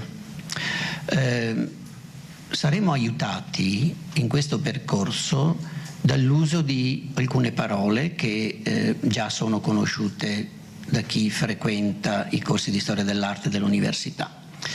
E queste parole le ritroviamo assolutamente tutte. Innanzitutto, quando parliamo di Rinascimento, intendiamo rifarci a un tema che è legato alla classicità, quindi un tema specifico che il XV secolo riesuma in qualche modo e lo fa diventare protagonista. Parleremo poi la prossima volta di Caravaggio, che è il personaggio centrale invece dello stile barocco. Dottoressa Franceschini, non è che ci sia una voglia proprio di un nuovo rinascimento, di una nuova rinascita per questo mondo così bello che abbiamo la fortuna di vivere? È un tema fondamentale, direi si parla molto di nuovo umanismo, cioè tentare di riportare al centro l'essere umano, o meglio, come mi piace dire e come tra l'altro abbiamo discusso, parlato nei giorni scorsi anche nelle sale in camera a Montecitorio, abbiamo parlato di un tema fondamentale che è il tema delle relazioni. Il tema delle relazioni lo viviamo e lo dobbiamo vivere in tutti i momenti della nostra giornata, e all'interno del progetto, perché è veramente un programma ben definito dell'Università degli Adulti e degli Anziani, le relazioni sono al centro, sono fondamentali. La relazione che parte dalla direzione, che con sensibilità e chiaramente con consapevolezza sceglie quella che è la programmazione, dialoga con i docenti e allo stesso tempo si dialoga anche con i responsabili di ogni sede, fondamentali e occhio della situazione. E e non per ultimi, quelli che sono i fruitori di questo progetto così importante. La relazione deve essere costante.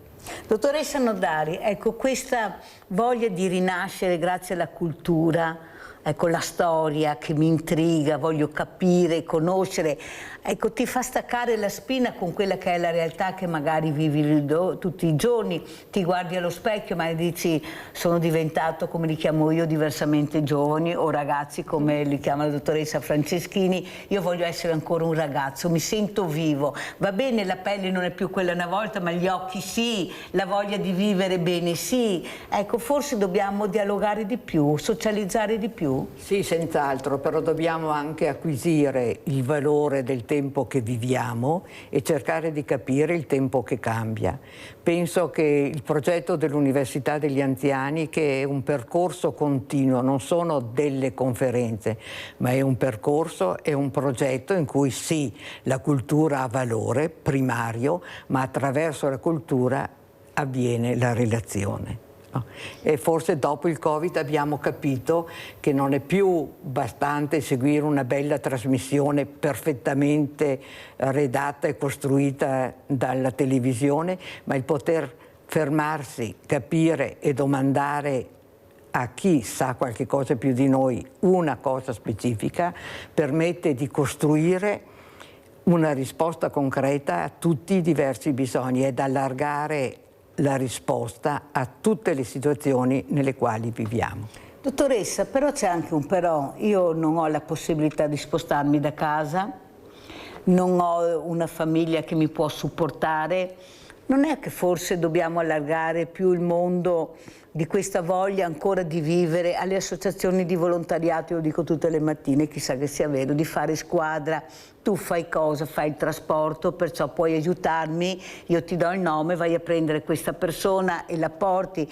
Cioè sembra come che ognuno di noi faccia il suo, ogni associazione ha il suo orticello, curo il mio orticello e degli altri chi se ne frega. Non è che dobbiamo fare un cambiamento culturale anche noi, cominciare invece a capire che le esigenze, specialmente dei diversi giovani, possono essere anche diverse? Certo, ma per fortuna siamo a buon punto. Tanto la presenza del Vicentino di una università centralizzata 45 anni fa è divenuta una realtà presente in una miriade di comuni dove però c'è un interscambio, un lavoro in rete. Io penso al comune di Breganze che associa e dialoga con i 6-7 comuni vicini, penso al discorso dell'altopiano d'Asiago dove il trasporto delle persone che hanno difficoltà è vivissimo. E ogni realtà è una realtà e ogni realtà può rispondere in un determinato modo. Però il fatto che un iscritto possa accompagnare e il parente e il vicino di casa è una realtà che io conosco abbastanza assodata. Certo si può fare di più, ma intanto... No, sai quello che dico io? Che, come lo dico anche ai ragazzi a scuola, io non devo essere fortunata ad avere quell'insegnante, a vivere su quel territorio, io devo avere quello che mi aspetta di diritto, pago le tasse, ho voglia di informarmi, devo avere la possibilità di farlo, non di essere fortunata a farlo. Cosa dice dottoressa Franceschini? Direi che forse dobbiamo tornare ad occuparci della comunità, esatto. Ognuno come è in grado di fare con i propri strumenti e le proprie possibilità. Come si diceva, è la creazione di rete ad ogni livello che permette proprio quel tessuto sociale in grado di poi raggiungere anche un'università degli adulti e degli anziani, anche in situazioni magari difficoltose. Esiste una parte di società, di comunità che in effetti può essere considerata fragile e isolata. Forse è l'isolamento che è il dramma, no, della nostra società ad ogni livello e per questioni economiche, ma non solo. Questo isolamento la cultura in qualche modo può colmarlo, bisogna avvicinarli alla cultura. Ecco allora che le amministrazioni hanno un ruolo importante, questo certamente, ma l'Università degli adulti e degli anziani è legata, cerca di tessere, di creare un tessuto connettivo che permette proprio una connessione costante.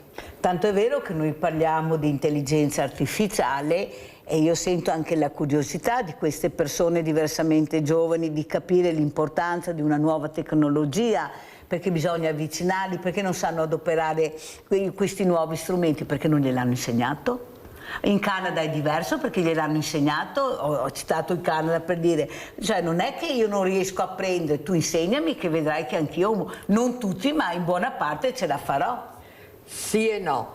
Allora, il piano nazionale di resistenza e resa in Italia c'è stato senz'altro un grandissimo insegnamento individualizzato per l'apprendimento del mondo digitale. Guardi là di fronte per cortesia, dottoressa, ecco, proprio si mette dritta, bravissima. C'è però la necessità non solo di imparare a smanettare, e sono stati bravissimi a farlo, ma a capire perché si smanetta. E noi abbiamo partecipato e siamo in un progetto europeo, Generazioni Infinite, dove veramente stiamo insegnando ai piccoli gruppi di 8-10 persone, tutti dotati con lo stesso smartphone, ad imparare perché si applica quella app, si clicca in quel modo, perché occorre la continuità, non solo aver imparato, non solo aver sentito una volta, ma poter vedere costantemente la risposta ai propri bisogni. Nel progetto avremo a Vicenza all'inizio di giugno l'incontro con i 6 paesi interessati, partner del progetto stesso, degli scambi di impressioni per fare una piccola enciclopedia digitale a dimensione dell'adulto anziano per imparare queste cose. È una risposta a dei bisogni concreti. Rispondiamo a coloro che ci hanno chiesto quel tipo di insegnamento. Perciò ci sono persone che hanno proprio desiderio di imparare, certo. Ecco, di essere all'avanguardia, di percorrere anche un percorso un po' difficile. Sa, dottoressa, io ho avuto un cardiochirurgo che ha detto che nel momento che doveva fare lo SPID non riusciva a farlo e si è detto sono mica l'ultimo della classe, però dottoressa Franceschini, dobbiamo anche capire cosa è più semplice e come arrivare al semplice, perché ad esempio anche su questi telefonini invece di mettere tutte quelle app e quelle icone possiamo anche toglierne tantissime, non si riesce a capire, inizia un po' alla volta a inserire, e questo è anche l'archeologia, che scavi e più trovi, ma bisogna delicatezza, pazienza, certo. Vedi che c'è sempre il filo di Arianna che unisce. E tra l'altro si pensa sempre che nel mondo dell'archeologia l'innovazione e la tecnologia siano argomenti distanti, separati, e invece l'attualità ci racconta il contrario. Intanto l'archeologia è una scienza e ha bisogno, la cultura in generale ha bisogno della tecnologia e dell'innovazione. Spesso nel guardare una delle immagini che proietto durante le mie lezioni rimaniamo anche delle ore ad interrogarci sui dettagli e su quelle che potrebbero essere le possibili evoluzioni anche di ricerca in qualche modo innovativa e tecnologica. Quindi l'archeologia non deve essere una scienza, come dico io, il mausoleo delle nostre radici, del nostro passato, ma è una scienza viva, è una scienza dinamica, è una scienza tra l'altro che ci insegna, proprio perché parliamo di limiti in ogni ambito, ci insegna i nostri limiti. L'archeologia non sempre riesce ad arrivare alla verità assoluta. A volte non abbiamo tutte le fonti necessarie, dobbiamo accettare di arrivare vicino alla verità. L'archeologia ci insegna questo. Secondo lei, dottoressa, si dovrebbe investire di più anche nel mondo giovanile, ecco, su questa scienza che è molto bella, questa ricerca? Il ragazzino è curioso, il bambino è curioso, forse avvicinarli un po' alla volta per poi intraprendere una carriera diversa? In realtà io credo molto nei giovani, credo nella loro capacità, nella loro volontà e anche nella loro, se vogliamo, sono in grado di trovare gli strumenti per poter essere quel che vogliono. Credo molto in loro lavoro, non soltanto con gli adulti, con gli anziani, ma lavoro molto anche con le nuove generazioni. Cosa e mi chiedono questi ragazzi quando lei li incontra? Chiedono possibilità, chiedono opportunità, chiedono strumenti. Non manca la capacità poi di trasformare il tutto, ma le nuove generazioni chiedono di poter fare. E sì, li avviciniamo, esiste la didattica museale per esempio che con 1000 forme, 1000 materiali avvicina le giovani generazioni a quelli che sono i luoghi della cultura che devono essere promossi, valorizzati, il valore ce l'hanno, ma educare alla bellezza e alla cultura è importantissimo. Respirare quell'area di cultura fa star bene, fa crescere cittadini consapevoli. Io sono convinta che avremmo anche meno ragazzi annoiati se riuscissimo a capire questo. Dottoressa, cosa dice lei dopo aver sentito la dottoressa Franceschini? Senz'altro, anche perché noi docenti delle università siamo stati prima di tutto docenti della scuola e vediamo, è vero, le occasioni sono tante, più responsabili che ci sono, più occasioni vengono ad avere i nostri ragazzi. E la difficoltà che trova qual è, ad esempio? Una difficoltà che vorrebbe anche che magari sia che gli amministratori ma anche il governo in generale desse più possibilità? Cosa chiederebbe, dottoressa? Non saprei. Ci sono delle priorità e credo che sia la politica sia l'amministrazione locale deve graduare le difficoltà. Forse una conoscenza di tutte le realtà, far conoscere a tutti il lavoro in rete che c'è, ma che talora è soltanto riservato a chi sa destreggiarsi e conoscere. Il lavoro in rete è fondamentale però, dottoressa, se non riusciamo a capire questo, la rete unisce, la rete ti fa volare, la rete ti fa capire cosa c'è, dove puoi andare a parare, l'obiettivo che vuoi raggiungere, ma bisogna essere in rete. Chi non è in rete allora come la mettiamo, dottoressa? Beh, c'è tutto il lavoro interpersonale. E su questo lavoro interpersonale si possono raggiungere anche le persone più lontane dal mondo della cultura, più isolate. È un impegno che viviamo giorno per giorno e che speriamo possa avere con la maggior conoscenza un allargamento possibile. Ad esempio i servizi sociali, si parlava prima, potrebbero essere un punto di riferimento importante. Io ho un banco solidale, dottoressa, dal 2010 e la prima cosa che ho fatto, prendo questo banco, dopo 2 anni ho messo la libreria. Tutti mi dicevano: ma cosa metti la libreria, un banco solidale, cosa vuoi, vengono a prendere la borsa? Io le posso assicurare che è sempre in funzione, sia per quanto riguarda le letture dei bambini che per quanto riguarda le letture di adulti. Anche perché ai banchi solidali si avvicinano persone anche di una certa cultura, non sono tutti barboni, e se anche qualcuno era diventato un barbone, nel suo percorso era un'altra persona, una persona di cultura.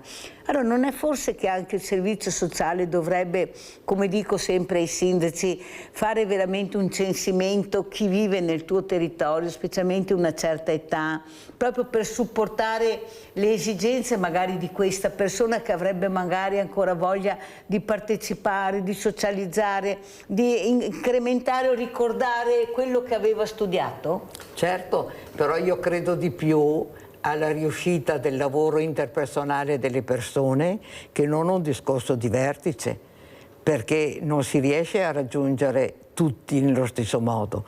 Io dico molto spesso agli amministratori comunali con cui siamo in dialogo che le persone che frequentano l'università, che vanno dalle persone che hanno per il 50% la scuola dell'obbligo, quindi sono tante, a quel 4-5% di laureati che in questo momento sta crescendo, dico loro che sono tutte persone che non frequentano i servizi sociali perché per fortuna hanno una certa autonomia, ma sono quelle persone che possono far conoscere le situazioni difficili attorno a loro. Le famose sentinelle del territorio. E su questo piano bisognerà lavorare nel tempo che abbiamo davanti. Speriamo. Allora andiamo a vedere questo video, storia dell'intelligenza artificiale, lo commentiamo con la dottoressa Franceschini.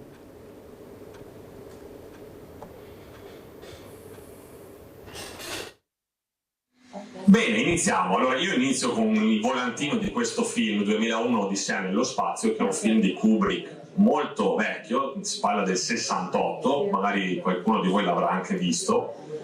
È un film che era considerato fantascientifico, quindi nel lontano 1968 Kubrick ha detto nel 2001 magari andremo nello spazio e ci sarà questo super robot, questo cervellone che si chiamava HAL, questo è l'occhio rosso questo computer che era considerato molto intelligente, che in qualche modo dialogava con gli umani e nel film poteva anche non essere sempre benevolo verso gli umani, quindi già all'epoca la pulce che veniva messa nell'orecchio era: magari creeremo un'intelligenza artificiale e magari non sarà sempre benevola nei nostri confronti, magari cercherà anche di raggirarci o non obbedire sempre ai nostri comandi. Ecco, fino a qualche anno fa era molto fantascientifico come argomento. Io ho iniziato a studiarla durante il mio percorso di dottorato nel 2012-13 e i colleghi mi sorridevano nei corridoi: ah, tu ti occupi di intelligenza artificiale, no, in bocca al lupo, vedremo chissà quando ce ne parlerai e chissà quando succederà. Poi nel giro di qualche anno hanno iniziato a dire: ah, intelligenza artificiale, ah, forse sta succedendo qualche cambiamento, sta succedendo qualcosa. Quindi nel giro di neanche 50 anni, insomma un po', siamo lì più o meno una cinquantina d'anni, abbiamo i titoli nei giornali: ChatGPT, meraviglie e pericoli dell'intelligenza artificiale. Quindi questa è già una cosa su cui mi piace riflettere.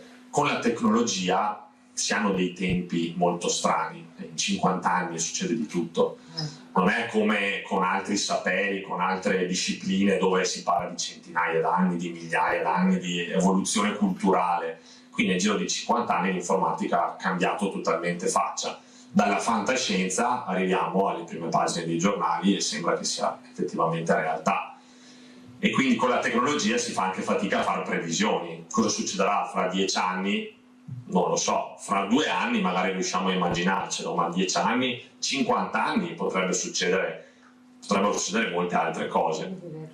Quindi è sempre interessante notare che quando c'è di mezzo l'inventiva, l'ingegno dell'uomo che crea tecnologia, che crea progresso, non si sa mai dove si va a finire e spesso i cambiamenti sono più rapidi di quello che si pensi. Questa è la prima osservazione. La seconda? Allora, prima osservazione, dottoressa Franceschini, ma non è che si corre un po' troppo? Cioè questa intelligenza artificiale, io ricordo sempre Papa Francesco che abbinava all'intelligenza artificiale la parola etica. E soprattutto l'intelligenza artificiale non si emoziona. Noi abbiamo bisogno di... Ma ci siamo noi. Ci siamo noi, esatto. Mi viene in mente un progetto che sta prendendo vita proprio in questo momento. Abbiamo parlato di adulti, di anziani, ma parliamo anche di giovani perché è la nostra vita, è il nostro percorso. Con l'ETS Meccatronico Veneto a Vicenza sta nascendo un progetto che si chiama Campus delle Intelligenze Future. Intelligenze future al plurale. Intelligenza artificiale è importantissima, ma esiste l'intelligenza culturale, l'intelligenza emotiva, l'intelligenza naturale e l'intelligenza anche del benessere, sportiva, del movimento. Noi siamo questa complessità. All'interno di questa complessità trova spazio e deve trovare spazio l'intelligenza artificiale. Ormai fa parte della nostra esistenza. Dobbiamo capire come usarla. Dobbiamo affascinarci e meravigliarci perché ci permette di farlo. Dobbiamo vedere il bello, ma dobbiamo capire anche quelli che sono appunto i pericoli e le difficoltà, senza dimenticare che siamo parte di tante intelligenze, tutte utili e fondamentali. Ma non è che forse bisogna anche accompagnarla nel modo corretto e investire su questa intelligenza artificiale dove veramente serve? Ad esempio io penso negli ospedali, io quando questi professionisti tutti quanti dicono fantastico, bisogna capire dove vuoi arrivare con l'intelligenza artificiale e siamo pronti per correre così in fretta, siamo proprio senza capire che possiamo avere il nemico dietro l'angolo. Bisogna conoscerla nel profondo, come ogni cosa. Se si conosce nel profondo quelle che sono le potenzialità e quelli che sono i rischi, allora lo possiamo gestire. E allora sì, bisogna applicare come ogni cosa quelli che sono gli ambiti che più ne necessitano. L'ambito medico, per esempio, nel mondo della robotica, allora sì, l'intelligenza potrebbe fare grandi cose anche nell'archeologia. Anche nell'archeologia. Anche l'archeologia ha bisogno di poter vedere ciò che abbiamo difficoltà nell'immaginare, lo ripeto costantemente ai miei ragazzi. E i suoi ragazzi cosa dicono? Ecco, questo impatto che veramente non è che ne parliamo chissà da quanto tempo. Giustamente questo docente, dicevi, studiavo dal 2012, qualcuno mi diceva ma cosa fai? E invece lui aveva visto lungo, aveva capito l'importanza anche di capire questo strumento, questo nuovo strumento che adesso si inizia a capire l'importanza, ecco, dell'intelligenza artificiale, anche un po' troppo a mio avviso. Dell'intelligenza artificiale se ne ha paura. Non ne hanno paura i giovani? Esatto. Sono pronti a conoscerla, l'intelligenza artificiale, siamo nelle loro mani effettivamente, siamo nelle mani delle menti che sono in grado di addestrare l'intelligenza artificiale. È chiaro che la paura fa parte di noi, abbiamo paura di ciò che non conosciamo, abbiamo paura di ciò che non sappiamo gestire e quindi i nostri ragazzi, i nostri studenti sicuramente si interrogano. Ricordiamo una cosa importante, che le lezioni dell'Università degli adulti e degli anziani non sono compartimenti stagni, ogni lezione apre nuove porte e parlando di archeologia si può arrivare a parlare di problematiche sensibili e contemporanee e anche il contrario. Quindi questi argomenti che sembrano essere molto distanti, per esempio dalla mia materia, in realtà non solo ci affascinano ma ci permettono di interrogarci e appunto torna il concetto di limite, fino a dove possiamo spingerci. Fino a dove dobbiamo spingersi, o possiamo spingerci o vogliamo spingersi, con però l'esperienza che hanno questi ragazzi, come dice lei, che non sono i giovani, sono i ragazzi di una volta, che hanno imparato un po' alla volta, con strumenti diversi. Ecco, cosa dicono questi ragazzi? Cos'è la paura dell'intelligenza artificiale che diceva la dottoressa Franceschini? Penso che non abbiano paura, hanno bisogno di conoscere di più. E qualche piccolo strumento lo offre l'università e forse per i più dotati, per coloro che possono applicarsi, possono anche vedere di più. Però la marea di informazioni che vengono offerte attraverso il grande magazzino di cui l'intelligenza artificiale costantemente dispone, costantemente si arricchisce, è una scoperta per tutti loro. Bello questa definizione, un grande magazzino dell'intelligenza artificiale. Io mi ricordo il professor Garattini che ho avuto ospite, alla richiesta appunto di parlare di intelligenza artificiale ha detto alla fine sono tutte fotografie, sono delle foto proiettate, bisogna capire questa mano dell'uomo come gestisce questa foto, è là l'importanza di capire, perché giustamente può diventare anche pericolosa. Abbiamo visto in Cina cosa sta succedendo, si trovano i fidanzatini con l'intelligenza artificiale, cioè attenzione, perché il ragazzo pur di imparare, di scoprire cose nuove, come dice giustamente la dottoressa Franceschini, vola e bisogna stare attenti perché possono essere dei voli molto pericolosi, cosa diversa invece dalla persona diversamente giovane che vuole capire cos'è ma nella maniera diversa. Prego dottoressa Nodari. Non so dare una risposta perché non ho diretta esperienza con gli anziani che cosa dicono, è un campo che sta aprendosi e sul quale lavoreremo. Cos'è che gli intriga di più questi anziani? Ecco, cosa richiedono? Dov'è che vogliono veramente scoprire la storia, l'archeologia? Dove sono più orientati? Beh, dipende molto dalla cultura di base che hanno. Ogni corso che noi proponiamo, e in tutta la provincia praticamente c'è la stessa programmazione personalizzata più che si può rispetto al territorio, c'è sempre la visita culturale specifica e quindi questo permette di dare risposte differenziate a ciascheduno e credo che rendere individuale l'apprendimento più che si può è il futuro per tutti, dai ragazzi della scuola a chi opera e a chi è in pensione e vuole appagare con gli approfondimenti culturali le curiosità che continua ad avere. Eppure, dottoressa Franceschini, noi abbiamo un territorio meraviglioso anche per quanto riguarda l'archeologia, però si fa fatica a uscire, si deve fare sempre tutto in classe, va bene la didattica, però io sono convinta che forse scoprire un mondo diverso, questo ce l'ha insegnato anche la pandemia, la ginnastica all'aperto, chi la pensava una volta, tante cose, forse anche questo è un modo di far capire che uscire, socializzare, mettere assieme, scoprire direttamente l'importanza di questa scoperta che la fai tu in quel momento è diverso da farla all'interno di un computer o di una scuola. Sì, è vero, credo molto in questa cultura, in questa didattica diffusa, esatto. No?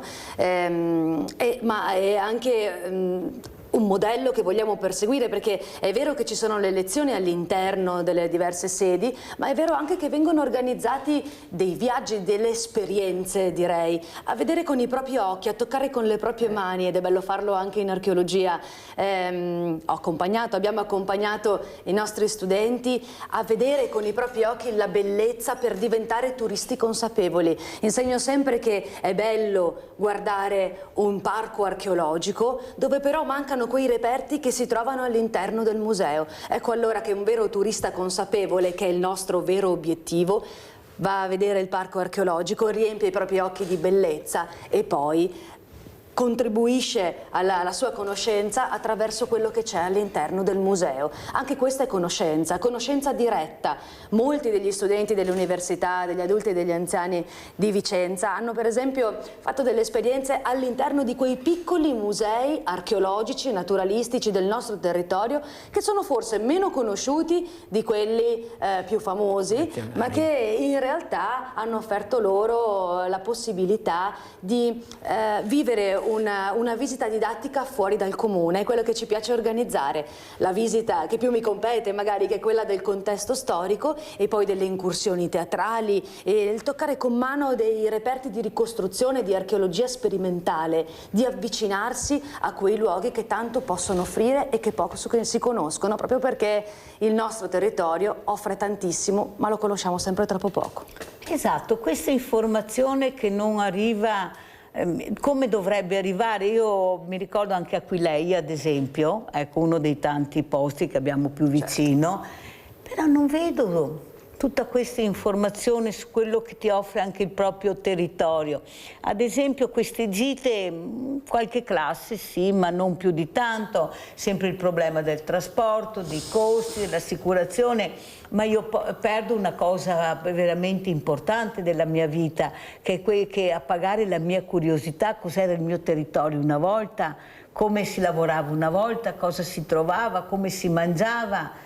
Ecco, questo a mio avviso sono delle idee che si fa molto poco. Ecco, devo trovare che bisogna lavorare in sinergia, esatto, in sinergia non soltanto con le amministrazioni, ma anche con la direzione dei musei, per esempio.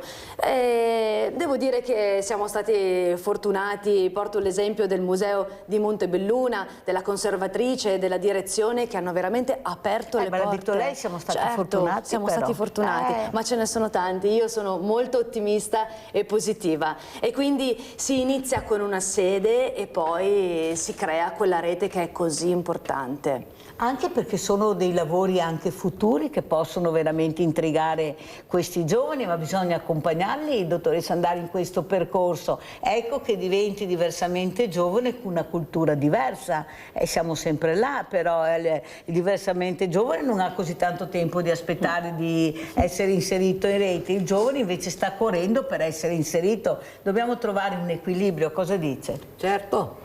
E il futuro darà ragione alle esperienze continue, ai progetti, a dei percorsi costantemente arricchiti e non ripetitivi. Credo che solo la non ripetitività dei corsi sia il futuro delle nostre università.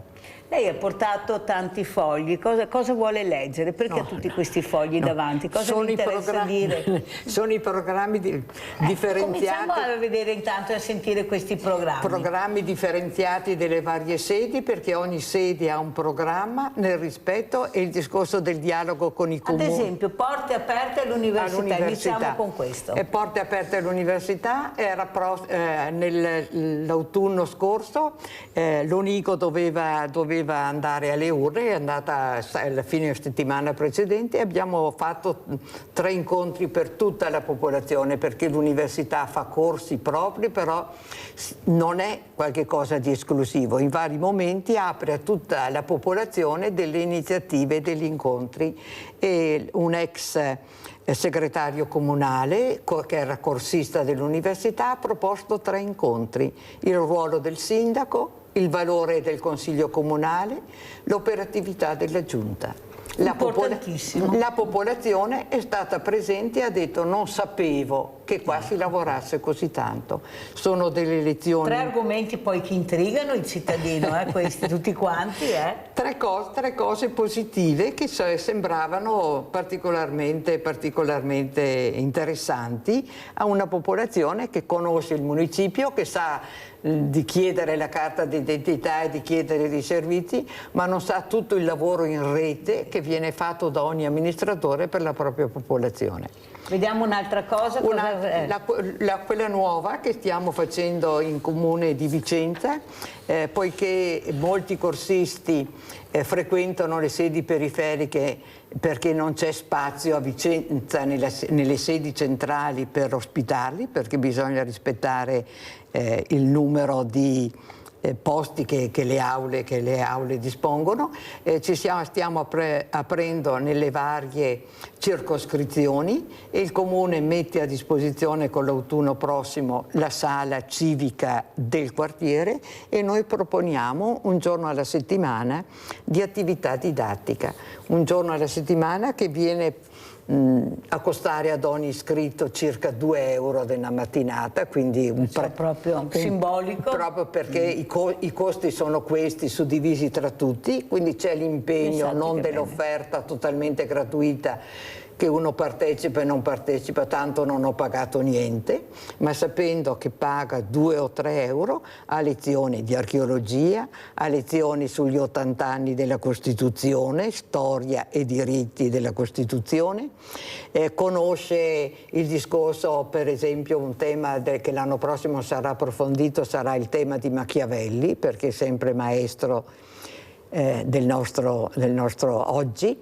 oppure rivedere i diritti e l'evoluzione dei diritti dei Promessi Sposi, perché 1827, prima edizione a stampa dei Promessi Sposi, 2027, 200 anni dell'attualità di un romanzo storico che ha fatto la storia e la formazione di tutti i frequentanti dell'università.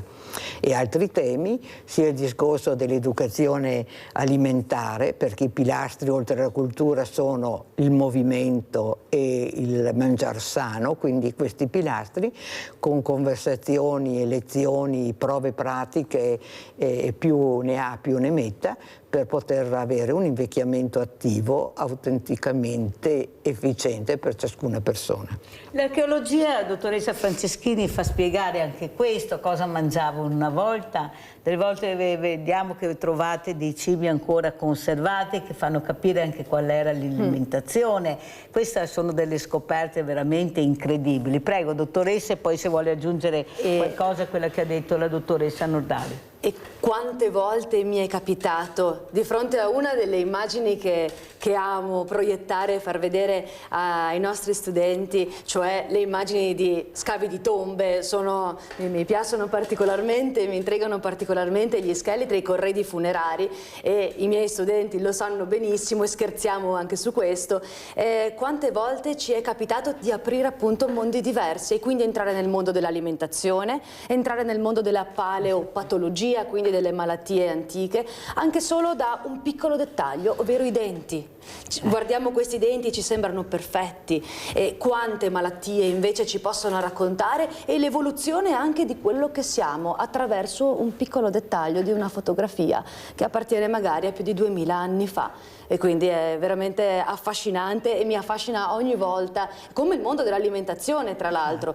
Spesso abbiamo organizzato delle lezioni per trattare quella che era l'alimentazione al tempo pre-romano e romano. Al tempo romano abbiamo tantissime. Un attimino questa alimentazione. Potrei fare una popolazione. No, perché è importante capire, perché noi vediamo ad esempio quando proiettano questi film dei romani, questi banchetti enormi. Cioè, chi se lo poteva permettere? Soltanto chi se lo poteva permettere. Sì, sì. Anche questo argomento, al di là di quella che è di entrare nello specifico di quelli che sono i prodotti, erano i prodotti di 2000 anni fa, ci fa capire anche com'era organizzata una società. Questo è importantissimo.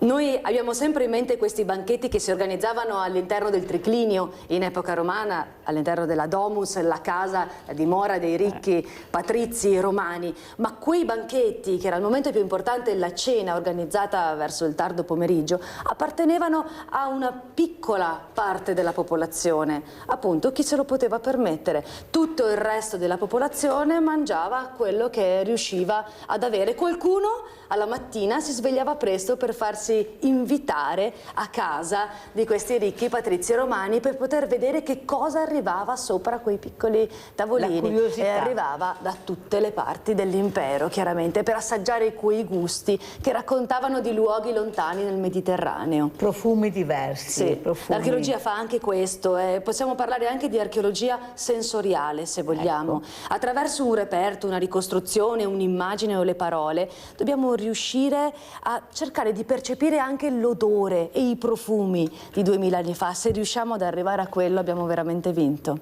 Quando spiegate, ecco, questi ritrovamenti così importanti, così che emozionano, ecco, questi studenti, ecco, questi nuovi, i ragazzi, come li chiama lei, come vivono? Si emozionano, vede la curiosità, cosa chiedono?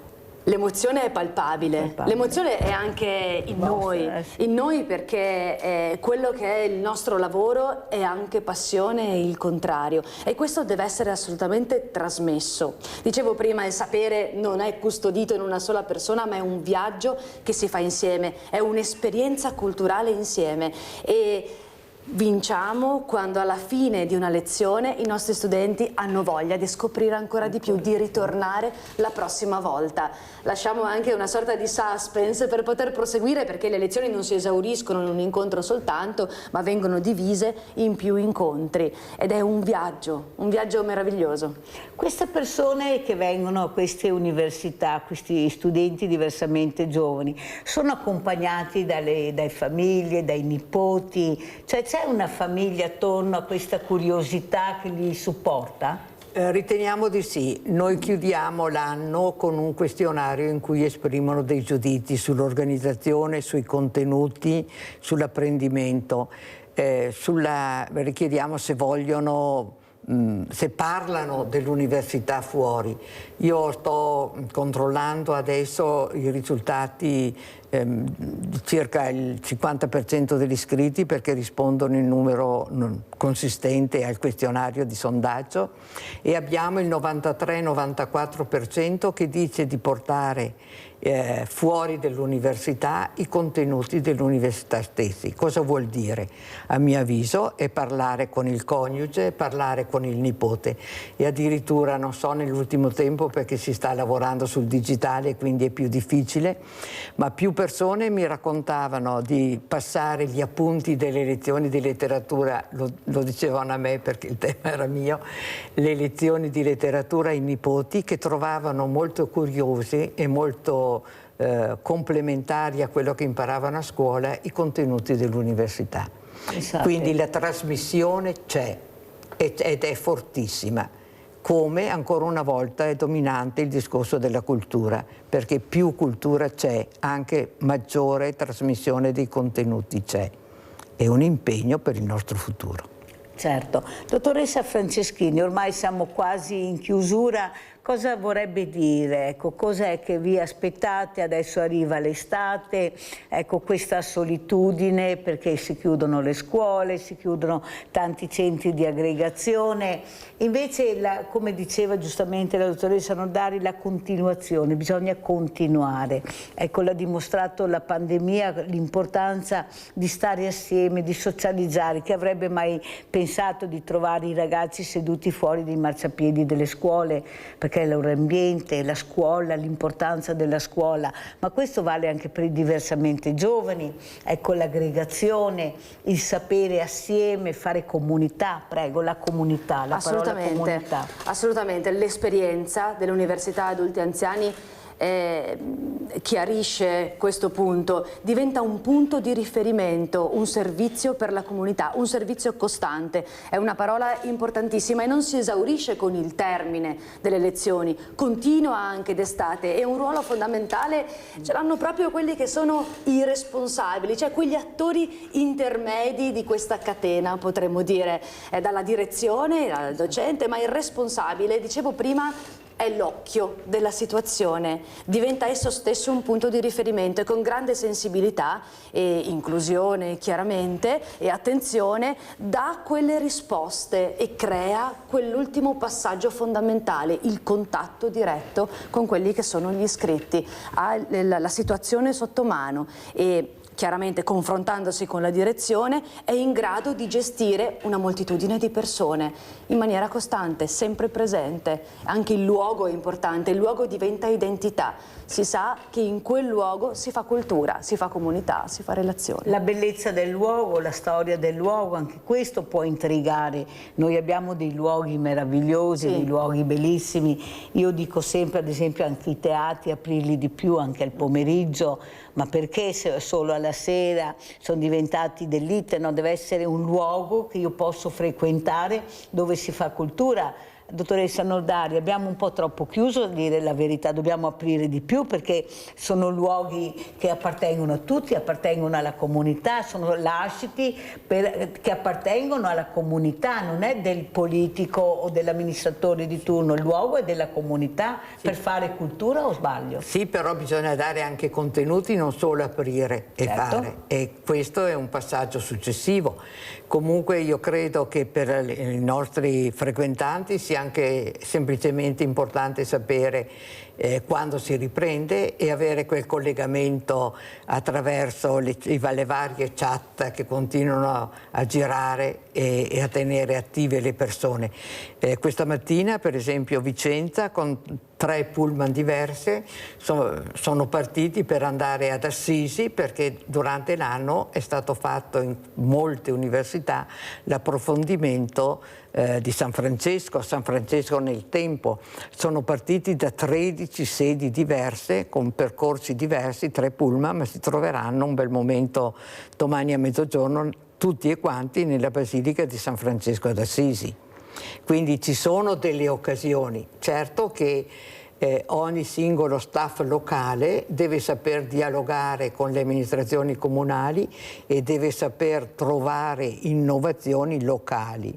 E ancora il discorso di una organicità che solo come tale, come nella scuola pubblica, se la scuola è garantita per il servizio del territorio con il proprio preside, con la propria segreteria e poi c'è il coordinamento del direttore o preside di più scuole, ma c'è anche un provveditore e un servizio di provveditorato. Anche un'educazione degli adulti deve avere una struttura che sorregge per dare futuro. Che è famosa la rete che si parlava prima. Esatto. Come si saluta, dottoressa? Ormai il tempo è terminato, con quale messaggio? Cosa vuole dire ai telespettatori che la stanno seguendo, le telespettatrici? Io penso che quello che mi è piaciuto e che ho scoperto di recente su una torta con cui i corsisti di 90 si sono congedati, la curiosità non va in pensione e l'università offre delle opportunità per tutte le età, per giornate attive e serene. Credo che l'estate ci porterà a inventare cose nuove per aprire un nuovo anno pieno di nuovi aggiornamenti. Grazie, grazie alla dottoressa Vittoria Nodari. Sentiamo come ci saluta la dottoressa Chiara Franceschini, ecco, questa docente di storia e archeologia, ma soprattutto capire l'importanza della continuità nella ricerca in tutto, direi, perché abbiamo bisogno di continuità. Prego, perché se si interrompe è un problema. Io vorrei concludere ringraziando chi ci sta guardando, perché sono certa che ci sono tantissimi dei nostri ragazzi che in questo momento ci stanno osservando. Allora dai, quindi sì, dottoressa, li salutiamo assolutamente, i responsabili e gli iscritti, e questa è una dimostrazione proprio non solo della continuità ma anche della presenza costante, del supporto costante e del rapporto che c'è tra la direzione, i docenti, i responsabili e tutti gli iscritti. E grazie per l'invito, per dare visibilità a un progetto per noi così fondamentale. Sì, bisogna sempre conoscere, con la curiosità di scoprire anche cose nuove, cose che avranno fatto anche a casa questa mattina, perché io dico sempre che ogni mattina sono pillole di saggezza, ecco, che io spero di dare con questa trasmissione con i miei ospiti. Grazie. Pubblicità.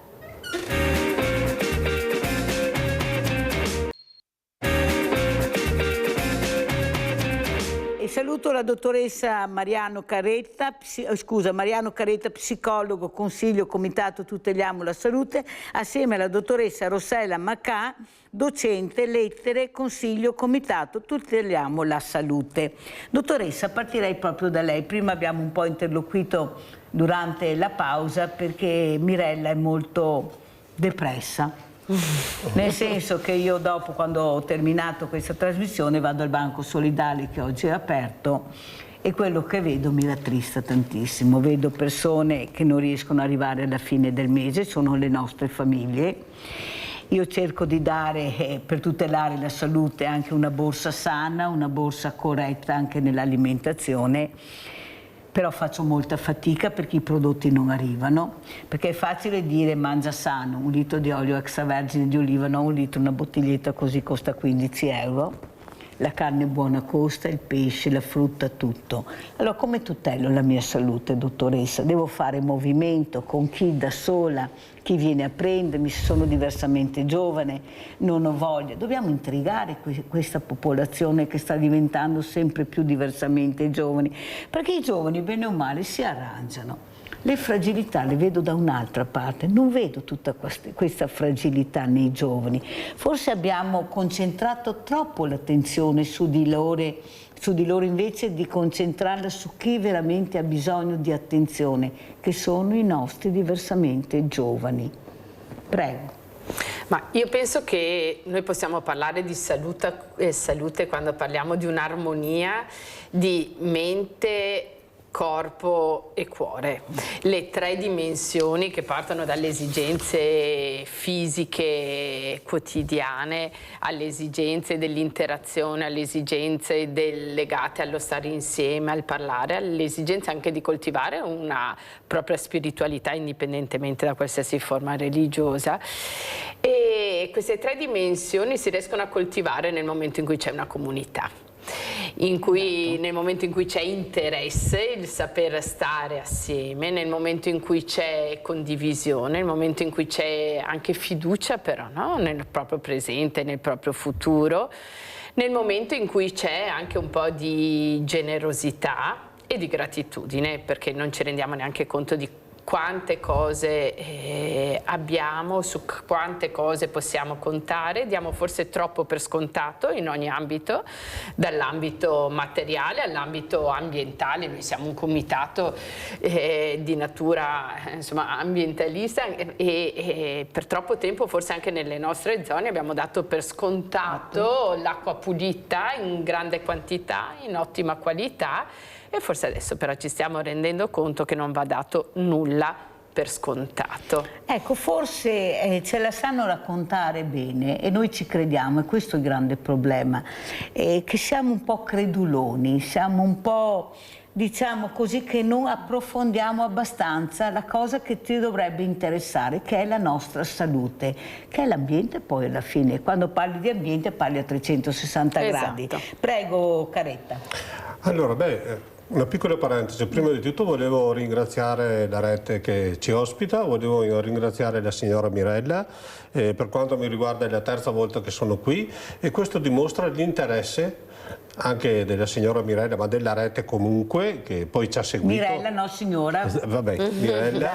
E della rete che ci ha seguito poi nei nostri passi in questo anno e mezzo, interesse per l'ambiente e di conseguenza per la salute delle persone, perché è chiaro che tutto è strettamente collegato rispetto a questa situazione. Allora noi come comitato ci siamo impegnati, soprattutto nello statuto c'è scritto a sensibilizzare le persone, perché come dice lei, purtroppo quello che noi abbiamo notato è anche una certa, tra virgolette, indifferenza. Allora a volte io dico ai miei amici, ma se io non mi approfondivo questo aspetto nel comitato dormivo sonni tranquilli, adesso qualche volta mi capita di non dormire venendo a conoscenza. Non è che siamo tanto creduloni, secondo me domina un po' l'indifferenza. Allora Treta, spieghiamo questo comitato intanto per capire di cosa vi occupate. Allora, questo comitato è nato a Montecchio Precalcino, che è un piccolo insomma, siamo in 4.900 abitanti, nell'Alto Vicentino. È un comune situato in una zona strategica per quanto riguarda la falda freatica, perché di sotto passa una delle falde freatiche più importanti d'Europa. Ma la cosa interessante è anche che subito dopo Montecchio a Villaverla ci sono le prese dell'acqua, i pozzi, che riforniscono di acqua potabile una parte di Vicenza, ma tutte le città di Padova e altri 12 comuni del Padovano e un comune del Veneziano. Faccio un esempio, Piove di Sacco piuttosto che Abano. Allora, purtroppo a Montecchio c'è il paleo alveo del torrente Astico, quindi c'è tutta ghiaia purissima. Sono nate, sono partite 50 anni, 60 anni fa, delle cave di ghiaia che sono servite naturalmente per lo sviluppo economico, ma anche per le autostrade. Per Montecchio passa la Val d'Astico, adesso passa la Pedemontana, sempre per Montecchio. Tutte queste cave di ghiaia poi la maggior parte sono state riempite di rifiuti. Naturalmente anni e anni fa era un po' il Far West, quindi si buttava dentro di tutto, non c'era controllo. Poi per fortuna negli anni si sono sviluppati i controlli da parte dell'ARPA, delle istituzioni competenti, e naturalmente sono approfondite tante conoscenze di cosa può comportare questo.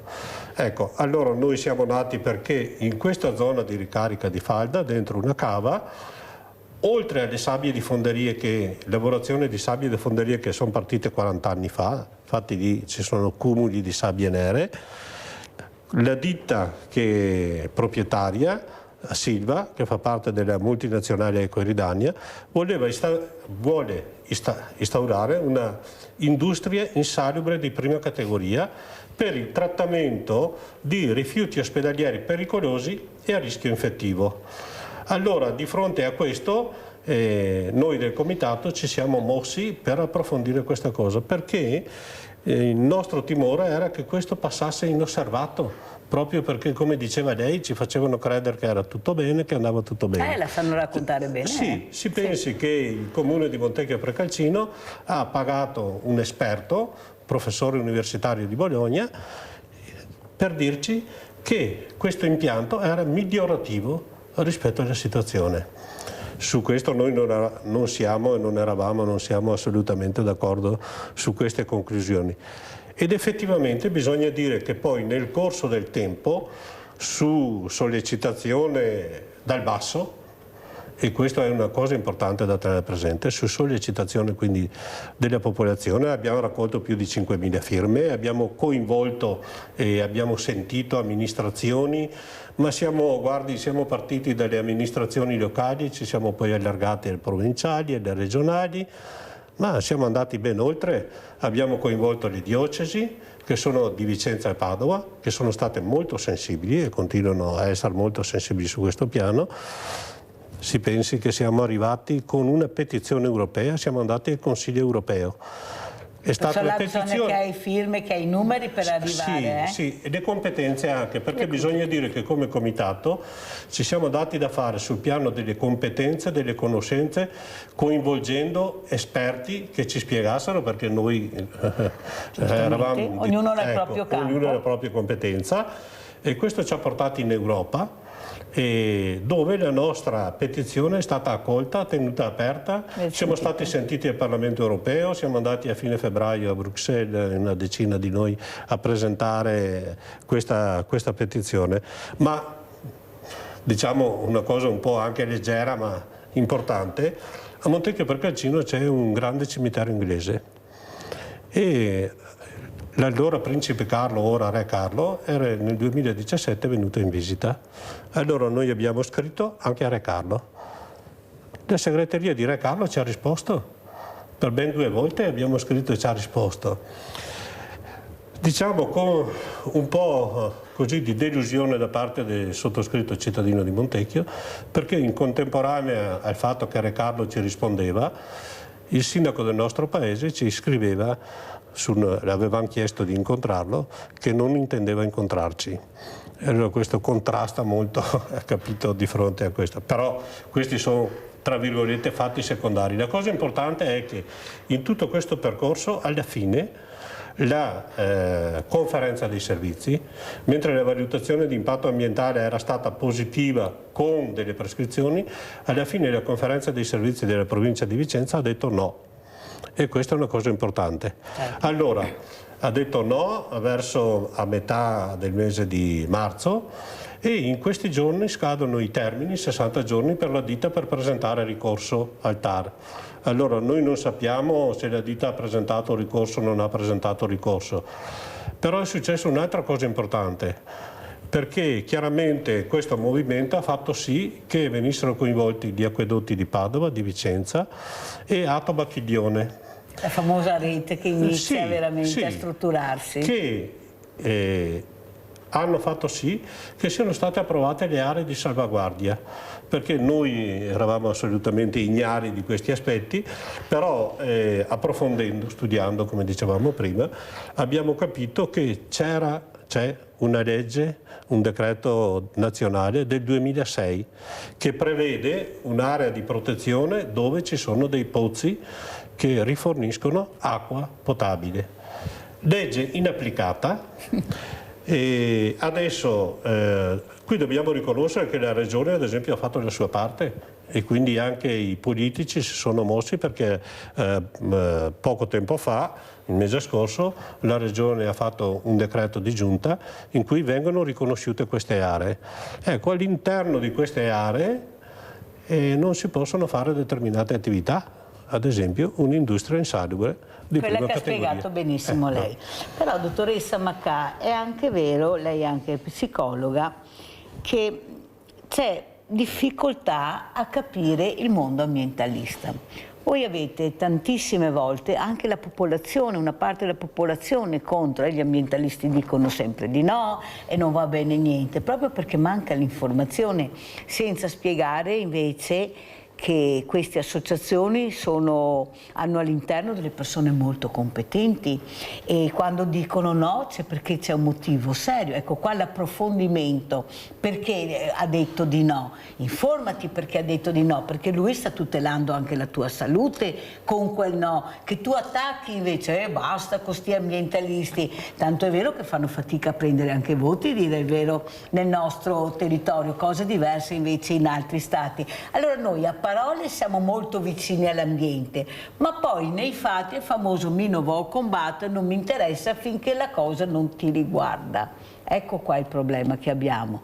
Non deve riguardarti, tu devi essere vicina a quel problema, perché oggi può capitare a te, domani può capitare a un altro. Perciò dobbiamo fare squadra sui temi dell'ambiente, però facciamo fatica, dottoressa. Come mai? A livello psicologico proprio, cosa c'è che non va? Ma come l'ambiente? Sono i giovani ad esempio che sono molto molto attenti a questo e anche i giovani che protestano, cioè, siamo un po' lontani da quella che è vera la salute pubblica poi.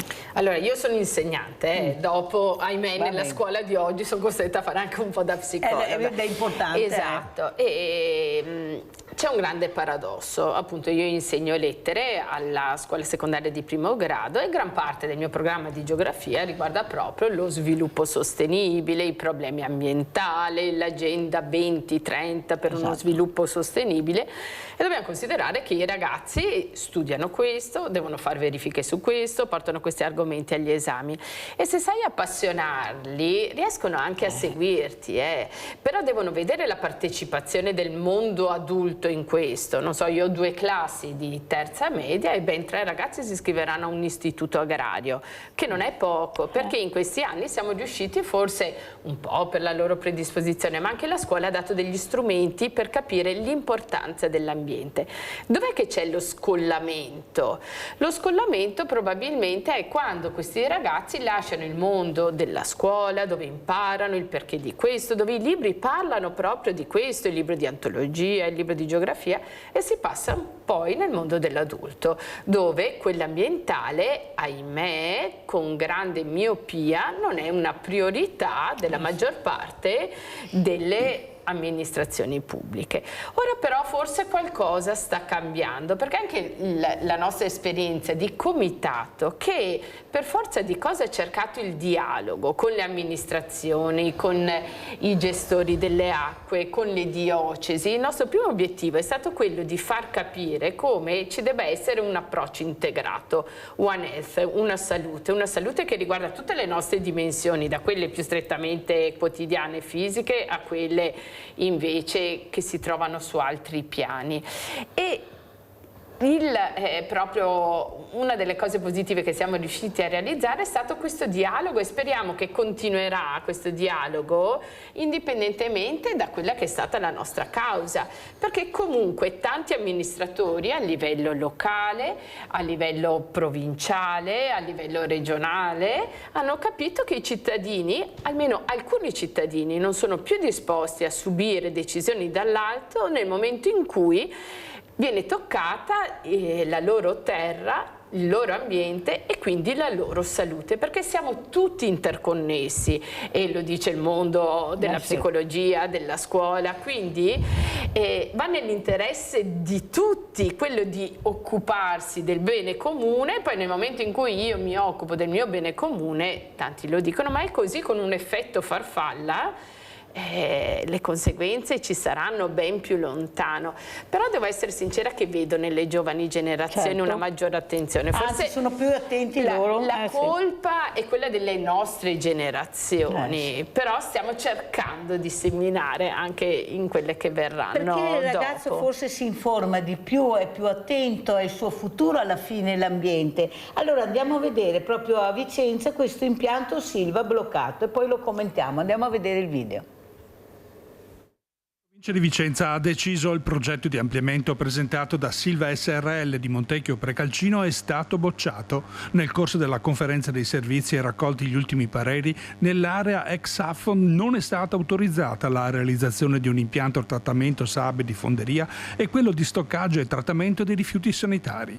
La conclusione di un lungo e sofferto iter amministrativo. È stato dato un esito di non approvazione e la conferenza dei servizi si è espressa in questo modo, in particolare per i pareri che erano stati sollecitati e che sono arrivati gli ultimi 3, quindi la riconferma del Comune Montecchio Precalcino, quello relativo all'ULS e quello relativo al bacino idrogeografico. Quindi questi sono stati 3 pareri determinanti per diverse motivazioni.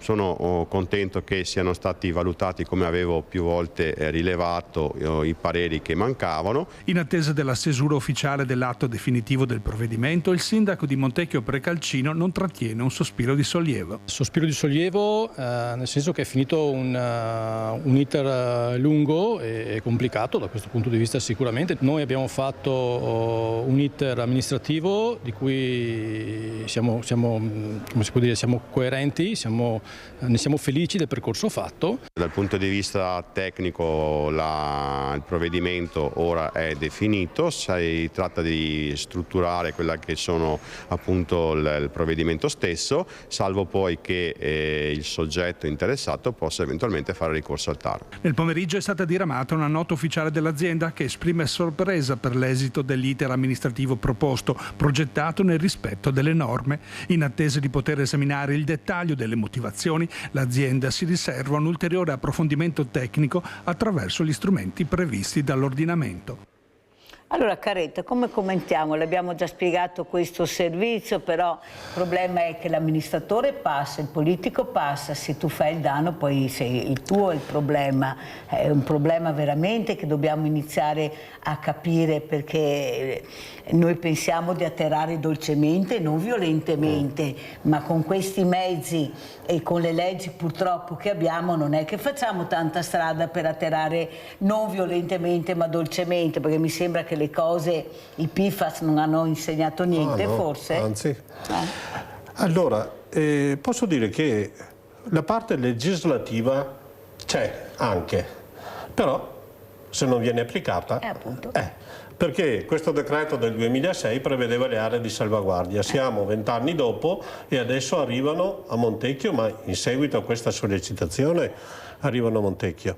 Lei ha visto inquadrati quei mucchi di sabbie nere che con il vento volano e si spargono nella campagna coltivata, le mucche mangiano l'erba e avanti di questo passo chi ci abita respira questo, e lì c'è anche un problema rispetto alla salute vera, nel senso che in quella zona ci sono, a nostro avviso, molte persone malate. Però anche qua l'unità sanitaria locale, il comune che dovrebbe avere a cuore la salute, non ha mai fatto veramente uno studio epidemiologico. Poi d'altra parte ci sono anche le agenzie come l'ARPA che abbiamo incontrato, che sono stati disponibili assolutamente, che però sono limitati nei loro strumenti, perché se non vengono finanziati, se il personale non viene sostituito, non vengono fatti i controlli adeguati. A noi un dirigente dell'ARPA ci ha detto: noi siamo diventati pronto soccorso, interveniamo quando il disastro è fatto, mentre il compito sarebbe quello di prevenire e di valutare prima la cosa. La famosa parola prevenzione. Sì, la famosa, io ho lavorato tanti anni in sanità, parola molto usata ma poco praticata, la prevenzione. Allora io dico, se però i cittadini si muovono, se i cittadini fanno la loro parte, perché la cittadinanza attiva, a un certo punto noi abbiamo fatto anche un dibattito tra i vari politici in occasione delle elezioni regionali, e la questione che io ho posto a loro è: ma la cittadinanza attiva è un intralcio o un'opportunità? Naturalmente tutti hanno risposto che è un'opportunità in sede di... ecco, ma io penso che veramente è un'opportunità. È vero che molti comitati vengono visti anche con diffidenza, ma anche noi stessi siamo stati accusati di creare allarmismo, di dire cose non vere, eccetera. Però poi, carta in mano con documentazione, abbiamo saputo smentire tutte queste voci e siamo diventati credibili su questo. Però la cosa importante è che la cittadinanza non si limiti a delegare. Ho eletto uno, mi rappresenta e sono a posto e dormo per 5 anni. No. Dobbiamo esserci per sostenere anche quelli che abbiamo delegato, per confrontarci, per porre i problemi, per discutere e chiedere risposte, sì. Ma soprattutto confrontarci. La cosa che a noi interessava era coinvolgere le persone, confrontarci, perché non è che io ho la verità in tasca, Rossella ha la verità in tasca, nasce dal confronto soprattutto con chi ha idee diverse, mentre si tende a dire: ma lui la pensa diversamente, lasciamo stare, io sto con chi la pensa come me, ma non si cresce. Se si sta con chi la pensa come me, si cresce nel confronto e nella discussione. È quello che noi come comitato abbiamo cercato di fare come cittadinanza attiva. E i risultati che abbiamo ottenuto dovrebbero essere anche un segnale positivo per altre persone perché di solito uno è scoraggiato, all'inizio dice sì, tanto cosa vuoi contro, a me dicevano i miei amici, ma tu sei pazzo, ti metti contro una multinazionale, cosa pensi di invece bisogna crederci, bisogna crederci. Sì, però vede Caretta, è che culturalmente non ci siamo, perché non è il nostro modo di pensare, di agire, siamo così, noi deleghiamo.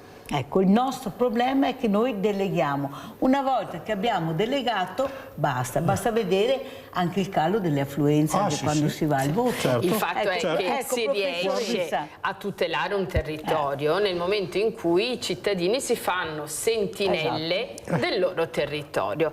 Sentinelle con competenza, che vuol dire con studio, con la capacità di confronto, con la partecipazione, ma la maggior parte del tempo noi l'abbiamo speso a, da una parte, studiare documenti che magari andavano a volte anche al di là di quelli che erano gli studi che avevamo fatto in origine, e poi nel confronto propositivo e attivo, andando a bussare alla porta ad esperti che fanno questo per lavoro, e nella nostra strada abbiamo anche avuto la fortuna di trovare porte che ci sono state aperte da parte di tante persone di buona volontà che per il bene comune del territorio ci hanno fatto capire a volte anche materie che per noi erano veramente ostiche e difficili da comprendere. Pensiamo, anche solo per fare un nome, al dottor Lorenzo Altissimo, che ormai è considerato il padre dell'acqua nel nostro territorio, ma il nostro territorio ha una storia che è legata all'acqua, alle risorgive. Noi neanche lo sappiamo, ma la provincia di Vicenza è la prima provincia in Europa per quantità di risorgive presenti. Allora questo obbliga a una conoscenza del territorio, a una tutela del territorio che diventa una responsabilità collettiva, e nel momento in cui magari questo sfugge in qualche piano alto, ahimè, devono essere i cittadini che non delegano e che ricordano quali sono delle priorità. Sì, però, professoressa, devo correre perché purtroppo il tempo è tiranno, e lo dico anche a Caretta, però noi paghiamo persone che dovrebbero fare questo, dovrebbero tutelarci, sono pagate apposta, non è che ogni volta devono passare il cerino, che la colpa è sempre di qualcuno e poi alla fine il cerino rimane sempre in mano al cittadino. No, tu devi fare, ma come? La legge non è applicata? Come non è applicata? Chi è che non l'ha applicata se c'è la legge? Chi sono gli organi, gli organismi che dovevano applicare questa legge? Come mai adesso è saltata fuori la legge e viene applicata? Perché si è mosso il comitato? È troppo facile dire sempre il cittadino. Io vorrei anche che le persone che veramente si occupano dell'ambiente, che ci sono, questi enti, che ci dicessero, però che facessero anche più informazione su quella che è la realtà che toccano con mano e quello che veramente possono fare. Noi non sappiamo mai niente. Però forse finché ai cittadini andava bene tutto, è così. Nel momento in cui ai cittadini bisogna far capire invece a chi ci amministra che per noi questa è una priorità assoluta. D'altra parte, se parliamo di acqua, di salute, è il nostro vivere quotidiano, nel senso che dopo questo ha ripercussioni anche sulla nostra spesa da cui siamo partiti e tutto il resto, sulle nostre spese mediche. Ma come ha detto Caretta, ma se questa polvere vola, e lo sanno che vola e che va a depositarsi sugli orti, sui campi, le mucche, che bello, ho visto la mucca che mangiava l'erba, ciao. E allora cosa possiamo fare? Perché non si frena? Perché non si va a cercare veramente dei ripari? Allora, in generale sarebbe facile dire quando c'è la finanza che comanda è difficile cambiare la situazione, però io torno a dire, se i cittadini si rendono consapevoli e si muovono nella direzione di voler capire e sapere, e se i cittadini non si limitano a delegare pensando ho delegato e quindi va bene così, allora io credo che possa nascere qualcosa, ma è, come diceva lei, un cambiamento culturale, questo che deve esserci. Allora, io sono anziano, però penso alle generazioni future. Cosa lasciamo in eredità alle generazioni future? E siamo noi che dobbiamo muoverci, perché i giovani sono interessati, ma siamo noi che abbiamo anche gli strumenti e l'esperienza. Abbiamo creato noi questi problemi, le nostre generazioni hanno creato questi problemi per uno sviluppo incredibile. Però questi sono anche i risultati di un grande sviluppo e di un benessere e siamo noi che dobbiamo insegnare ai giovani a reagire a questo. Allora, ritornando al discorso del comitato, dell'acqua, eccetera, lì siamo veramente nel territorio, c'è poca consapevolezza dell'importanza dell'acqua potabile per la salute. Allora, Montecchio Precalcino, oltre a queste faccende qua, con lo scavo della Pedemontana ci sono ben 4 cave che sono state riempite con i terreni del tunnel e con i PFAS e sono stati certificati dall'ARPA che ha valutato queste cose qua. Allora su questo adesso le amministrazioni si stanno muovendo e spero che riescano a mettere riparo a questo, perché naturalmente oltre a Padova e agli altri paesi c'è subito dopo queste discariche un paese come Due Ville, 11.000 abitanti se non sbaglio, poi i cittadini di Due Ville mi correggeranno, senza acquedotto, dove tutti pescano nella falda perché l'acqua affiora. Quindi se si inquina io non so come andrà a finire per Due Ville. L'altra cosa, lì nasce il secondo fiume che nasce in pianura in Italia dopo il Sile. Noi ci siamo trovati per la sua manifestazione al Sile con tutto il volontariato. Sì, ecco, è dove io ho detto ma siamo qua di fronte al Sile, primo fiume in Italia da risorgiva, secondo fiume ha tutte queste problematiche e adesso queste aree di protezione dovrebbero salvaguardare la purezza dell'acqua, degli acquedotti ma anche del Sile. Allora andiamo a vedere questo cambiamento culturale, questo cittadino di Padova che occupa la sala comune di Cadonega. Andiamo a sentire.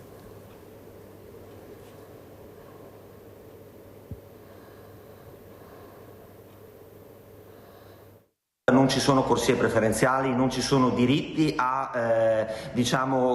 etnie o a particolari cittadinanze, non ci sono quindi corsie preferenziali. Una mattinata turbolenta a Cadoneghe per il sindaco Marco Schiesaro, che si è visto occupare la sala della giunta da un uomo di origine nordafricana che chiedeva insistentemente una casa. Un soggetto già noto al primo cittadino. Nei giorni scorsi infatti si era più volte recato agli uffici dell'anagrafe e non voleva saperne di uscire senza prima ricevere soldi e un alloggio. Non voleva saperne di andarsene, chiedeva la casa a tutti i livelli, voleva un reddito e io l'ho invitato sostanzialmente a prendere appuntamento. Lui non ne ha voluto sapere, ha occupato la sala giunta e sono dovuti intervenire gli agenti della polizia locale. Poi la situazione si è inevitabilmente alterata, con la voce si è anche un po' accalorata e la polizia locale ha dovuto allontanare la persona nei corridoi. Lui non contento urlava, chiedeva la casa, era molto alterato perché ho dovuto chiamare i carabinieri che poi insieme alla polizia locale lo hanno portato all'esterno del municipio. La linea di Schiesaro è netta, c'è una graduatoria e quella va rispettata. Vengono chiesti dei diritti, che diritti questa persona a quanto pare non ne ha. Noi non ci siamo mai naturalmente sottratti dall'aiuto e dalla responsabilità come per tutti. Certamente non si possono occupare i palazzi, le aule e gli uffici per chiedere dei diritti che molto probabilmente non ci sono. Io gli ho detto che ci sono delle graduatorie e che ci sono naturalmente dei tempi di attesa, ma sicuramente prima di lui che domanda non l'ha fatta ci sono tantissimi altri cittadini che hanno diritto a un alloggio e a una casa. Ecco, il problema è capire i diritti e i doveri, professoressa. Quali sono diritti e quali doveri, perché se noi abbiamo dei diritti tu hai anche dei doveri. È quello di rispondere alle esigenze e veramente alle calamità del territorio, l'urgenza del territorio, che è la salute pubblica. Dovrebbe essere al primo posto la salute pubblica, perché riguarda tutto, perché la salute pubblica è anche salute mentale, perché io vado fuori di testa, non riesco più a capire, c'è una confusione tale, mi sento solo, non ho le armi per combattere, perché sono colossi, mi sento debole. Ecco che nascono questi comitati, l'unione fa la forza, il problema ci riguarda tutti, partecipate, però è difficile far partecipare, bisogna proprio che il problema li tocchi da vicino, se no non partecipano e questo non va bene, perché la partecipazione è fondamentale, l'unione. Prego, professoressa. Ma in questa situazione di emergenza generale che riguarda forse ogni ambito, c'è almeno da augurarsi che, visto che l'emergenza è generale, dobbiamo solo scegliere l'ambito in cui concentrare le nostre energie in base alla nostra predisposizione personale, alla nostra sensibilità, alle nostre competenze, ai nostri studi. Ce n'è per tutti, però ancora una volta bisogna far capire anche ai ragazzi che è facendo rete, con la condivisione, che i problemi anche diventano più piccoli. E se lo capiscono i cittadini, dovranno far capire che anche ai loro amministratori che per noi questo è importante. È molto bella la parola la condivisione, no? Nel senso che nel momento in cui io ho una problematica da affrontare, se la condivido, se la divido anche con altre persone, quella problematica diventa anche più piccola. Certo. E questa è stata anche l'esperienza del nostro comitato, perché un problema che nessuno di noi singolarmente o in 2, in 3 saremmo riusciti ad affrontare, nel momento in cui l'abbiamo affrontato con competenza, con passione, con gentilezza, con educazione, condividendo tanti momenti, ma avendo ben chiara anche la finalità ultima, che era la tutela del nostro territorio, anche al di là dei nostri interessi personali, perché quest'acqua che affiora da noi arriva fino a Padova, alla Saccisica e così via, questo ha portato dei risultati. E quindi in un mondo dove le emergenze sono continue, ecco, questa è stata una piccola bella notizia, no? Che abbiamo portato, una piccola bella esperienza dove si fa vedere che facendo rete, però attenzione, sempre con competenza, l'ho detto tante volte, bisogna saper studiare, bisogna saper parlare, bisogna saper esercitare pensiero critico, non bisogna credere a tutto quello che ci viene detto, quindi sono richieste competenze alte, però voglio dire, si può. Allora, ormai siamo in chiusura, Caretta, questa zona rossa però si sta allargando sempre di più, perché adesso, come abbiamo prima era Vicenza, ma adesso sentiamo anche Padova, certo. Cioè c'è questo allarmismo che dovrebbe veramente preoccupare non poco. Prego, Caretta, 2 minuti. L'ambiente e la salute non è che riguardano il paese di Montecchio Precalcino, riguardano tutti ed è molto più allargato su questo, e quindi tutti dovremmo interessarci. Noi abbiamo avuto manforte da alcuni comuni padovani rispetto a questa situazione, perché bevendo l'acqua che viene da lì erano direttamente interessati. Allora io dico un'altra cosa rispetto al comitato. Allora io e la Rossella non ci conoscevamo, abitiamo a 1 chilometro, 1,5 chilometri, c'è una collina di mezzo che ci separa. Non ci conoscevamo. Io ho avuto l'opportunità di conoscere tante persone, di creare dei legami, un confronto con le persone, una condivisione, come si diceva, ed è questo che, al di là del risultato del comitato, di quello che stiamo facendo, ci lascia da un punto di vista personale.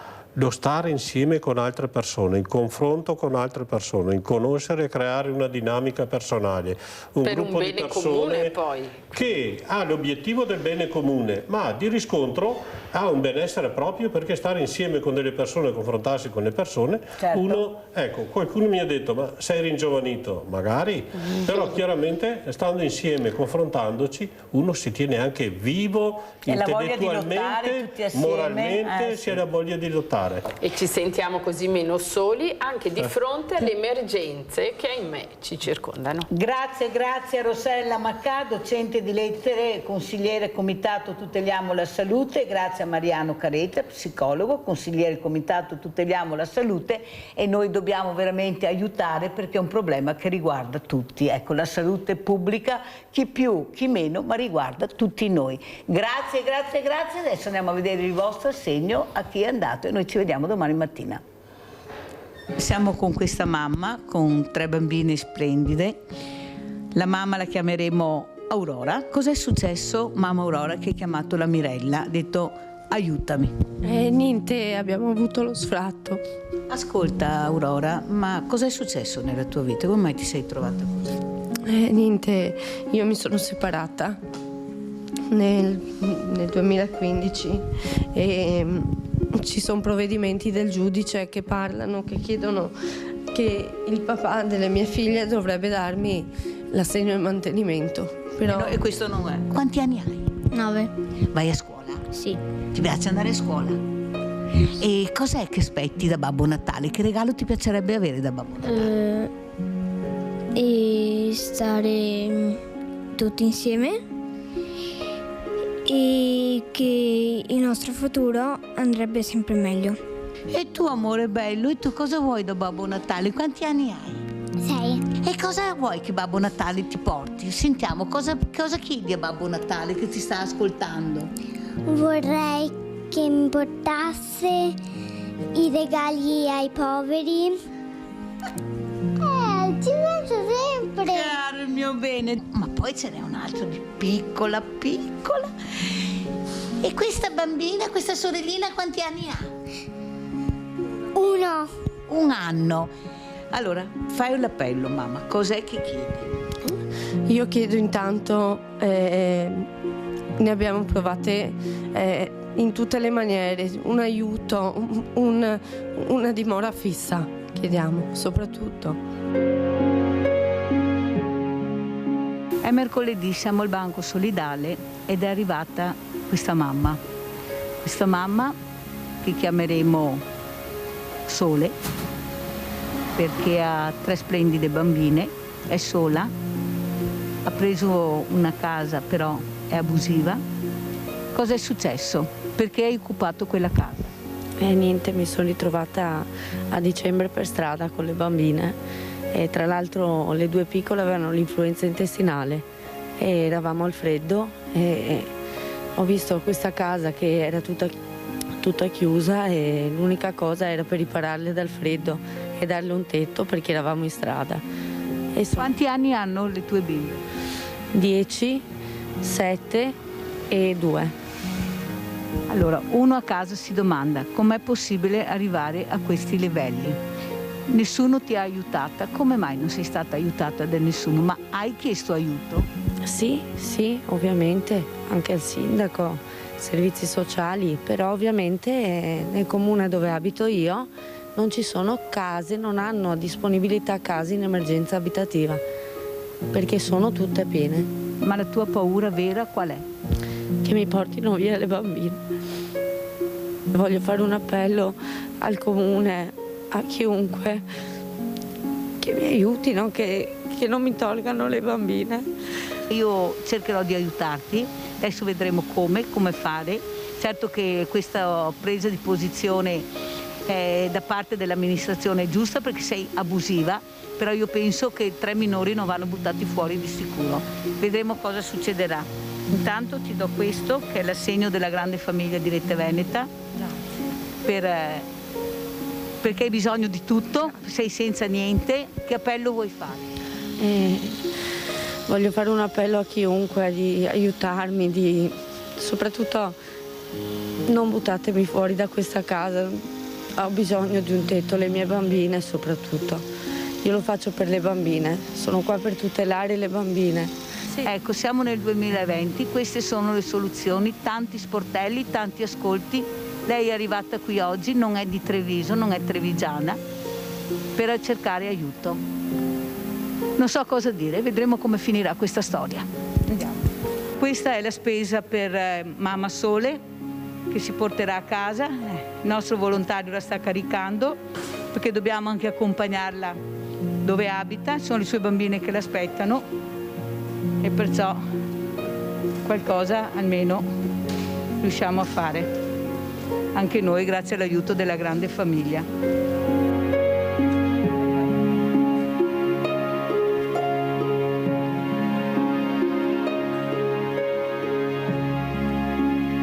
Tanti aiuti, tanti ci siamo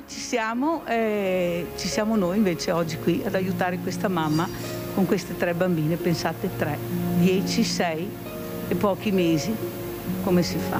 Ma è mai possibile?